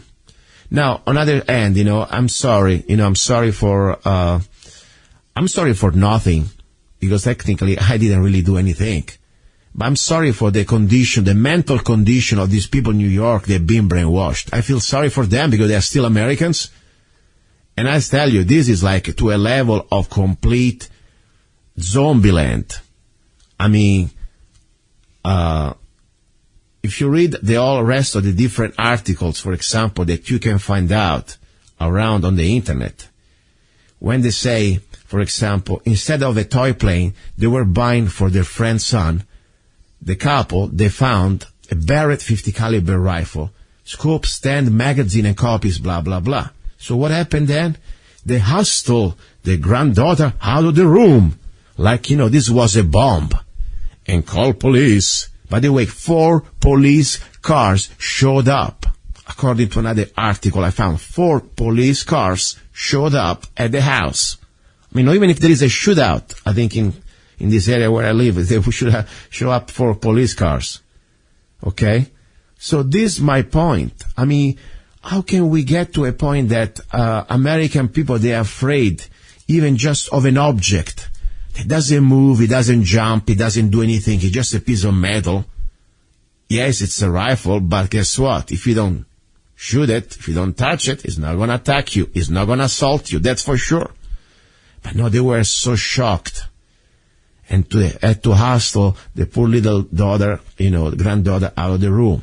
I mean, listen, guys, it's just a freaking rifle, okay? Yes, it's a $6,000 rifle. Yes, it's a 50 caliber, but it does not do any harm unless you use it. Simple as that. By the way, another sad thing, in the different articles, or at least different propaganda articles, they show also ammunition. No. There was no even empty brass, because I didn't shoot any ammunition. I didn't ship any ammunition, because you need a special extra permit with hazmat to ship ammunition. So, no, I didn't do anything. It was just an empty rifle, according and following the state law and the federal law. That's all I do. That's why I'm not into hide. I'm here. Okay?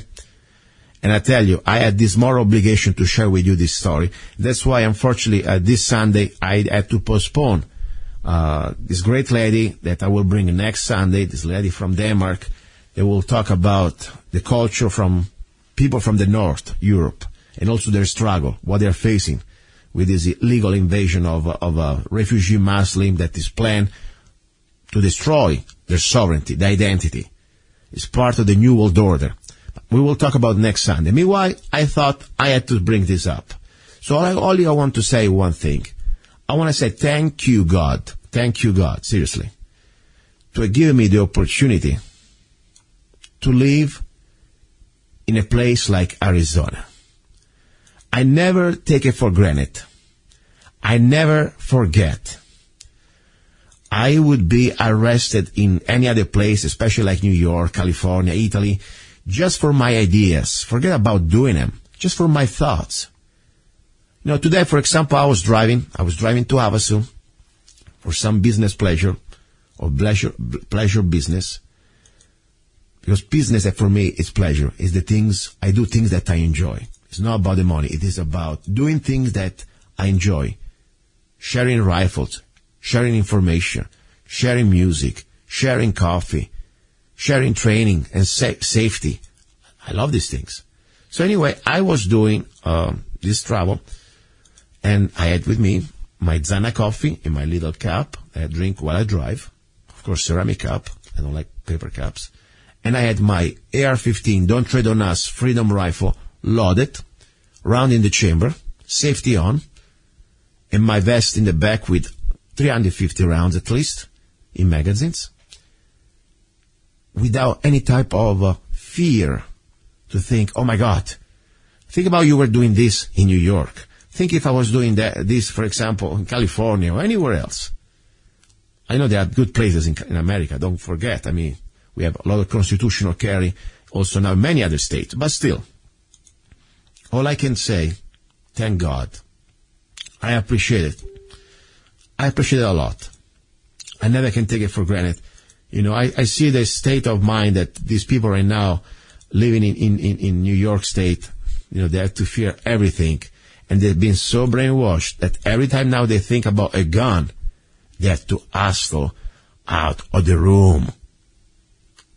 Seriously, if you send me a gun like that to my home, I would say, of course, it's not mine. I would call the cops too and return it to the lawful owner.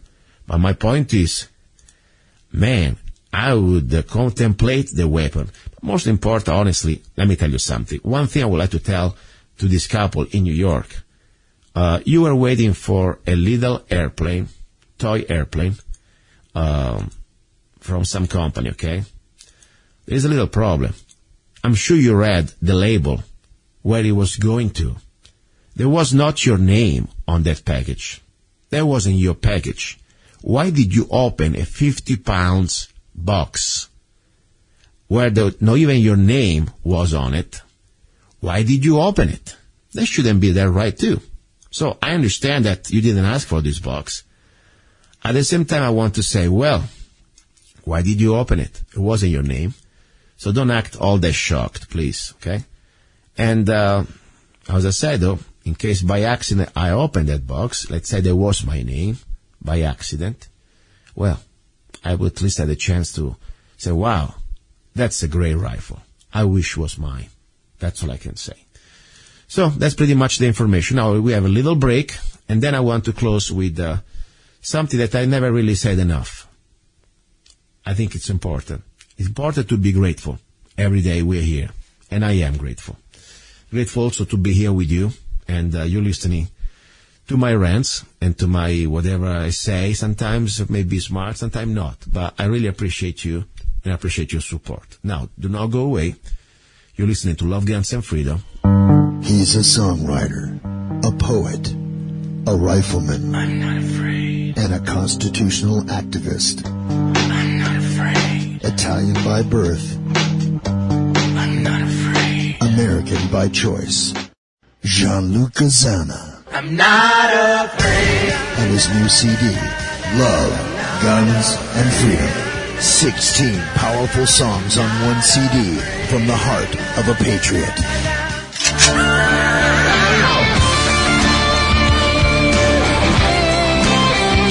For download or to order the CD, go to www.lovegunsfreedom.com. That's www.lovegunsfreedom.com. Lyrics for your mind, music for your heart.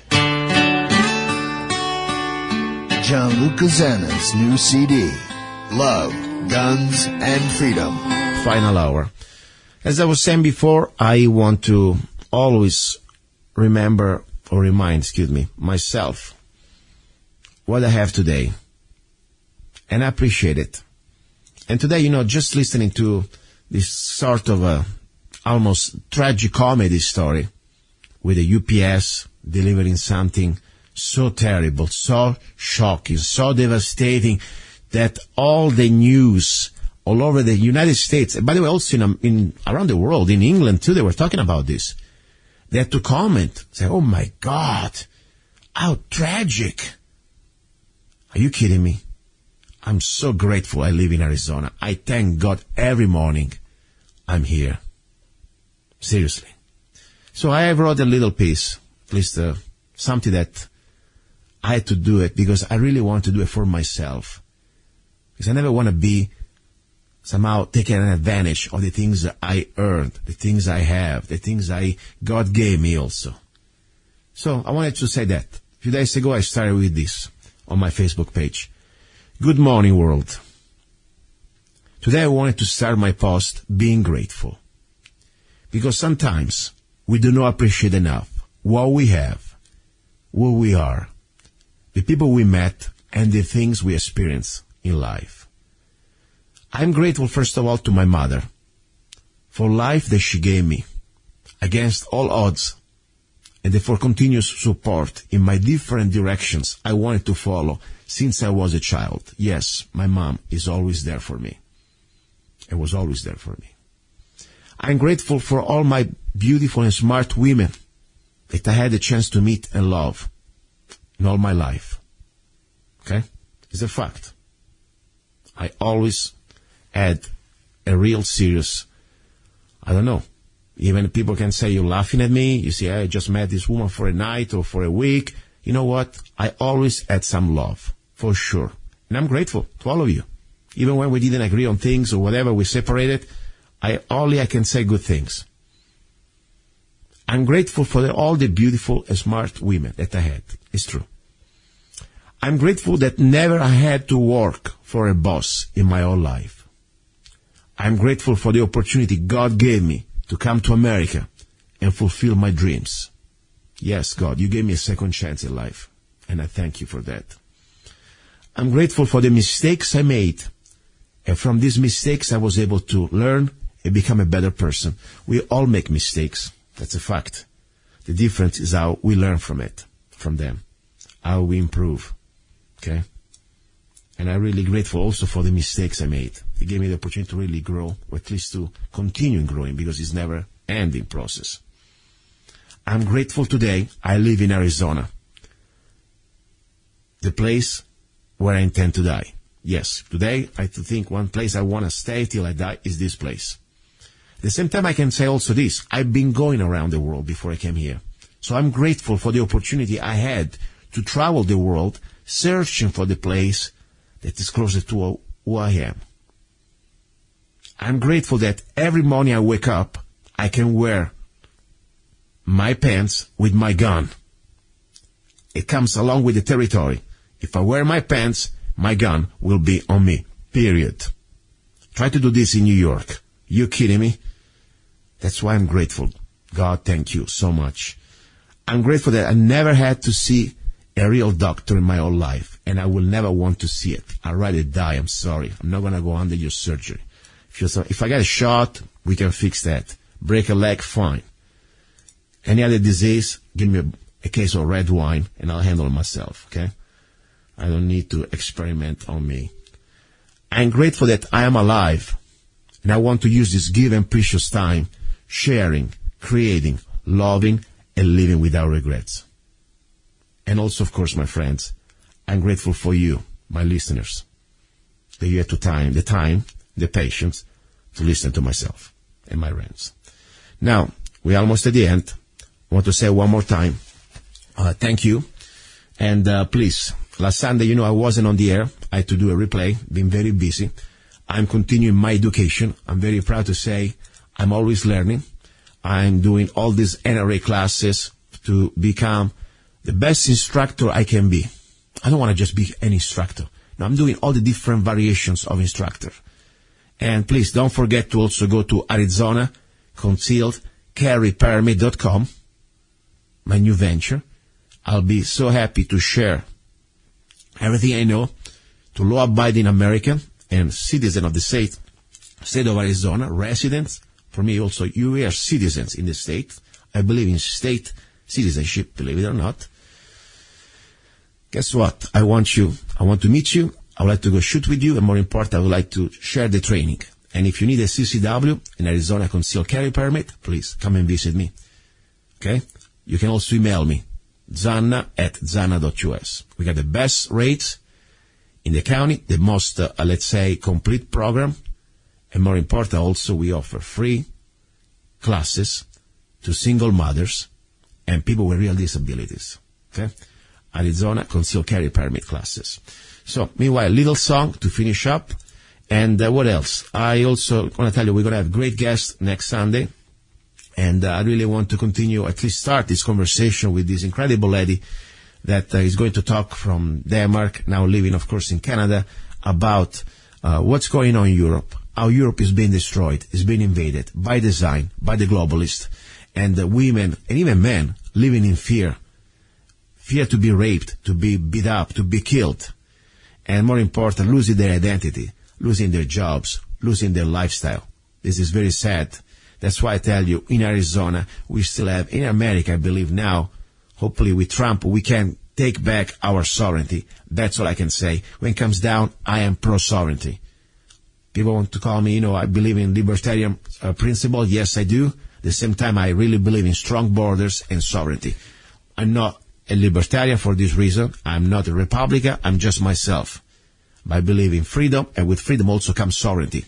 That's why we need to be sovereign. Otherwise, we'll be just part of the New World Order. Now, thank you very much, and a little song to finish up. And please, if you have any idea for the show, want to be on my show, or even support the show, remember, you can also be my sponsor if you want. I welcome you. But the easiest way, you can also go to zanna.us, www.zanna.us, just 99 cents, and you can download any of my songs. And of course, you can also download my new ebook, Lyrics and Poems, for just $2.99 on Amazon. Don't go away, or maybe you can go away, but thank you very much. God's willing, I'll talk to you next Sunday. Ciao.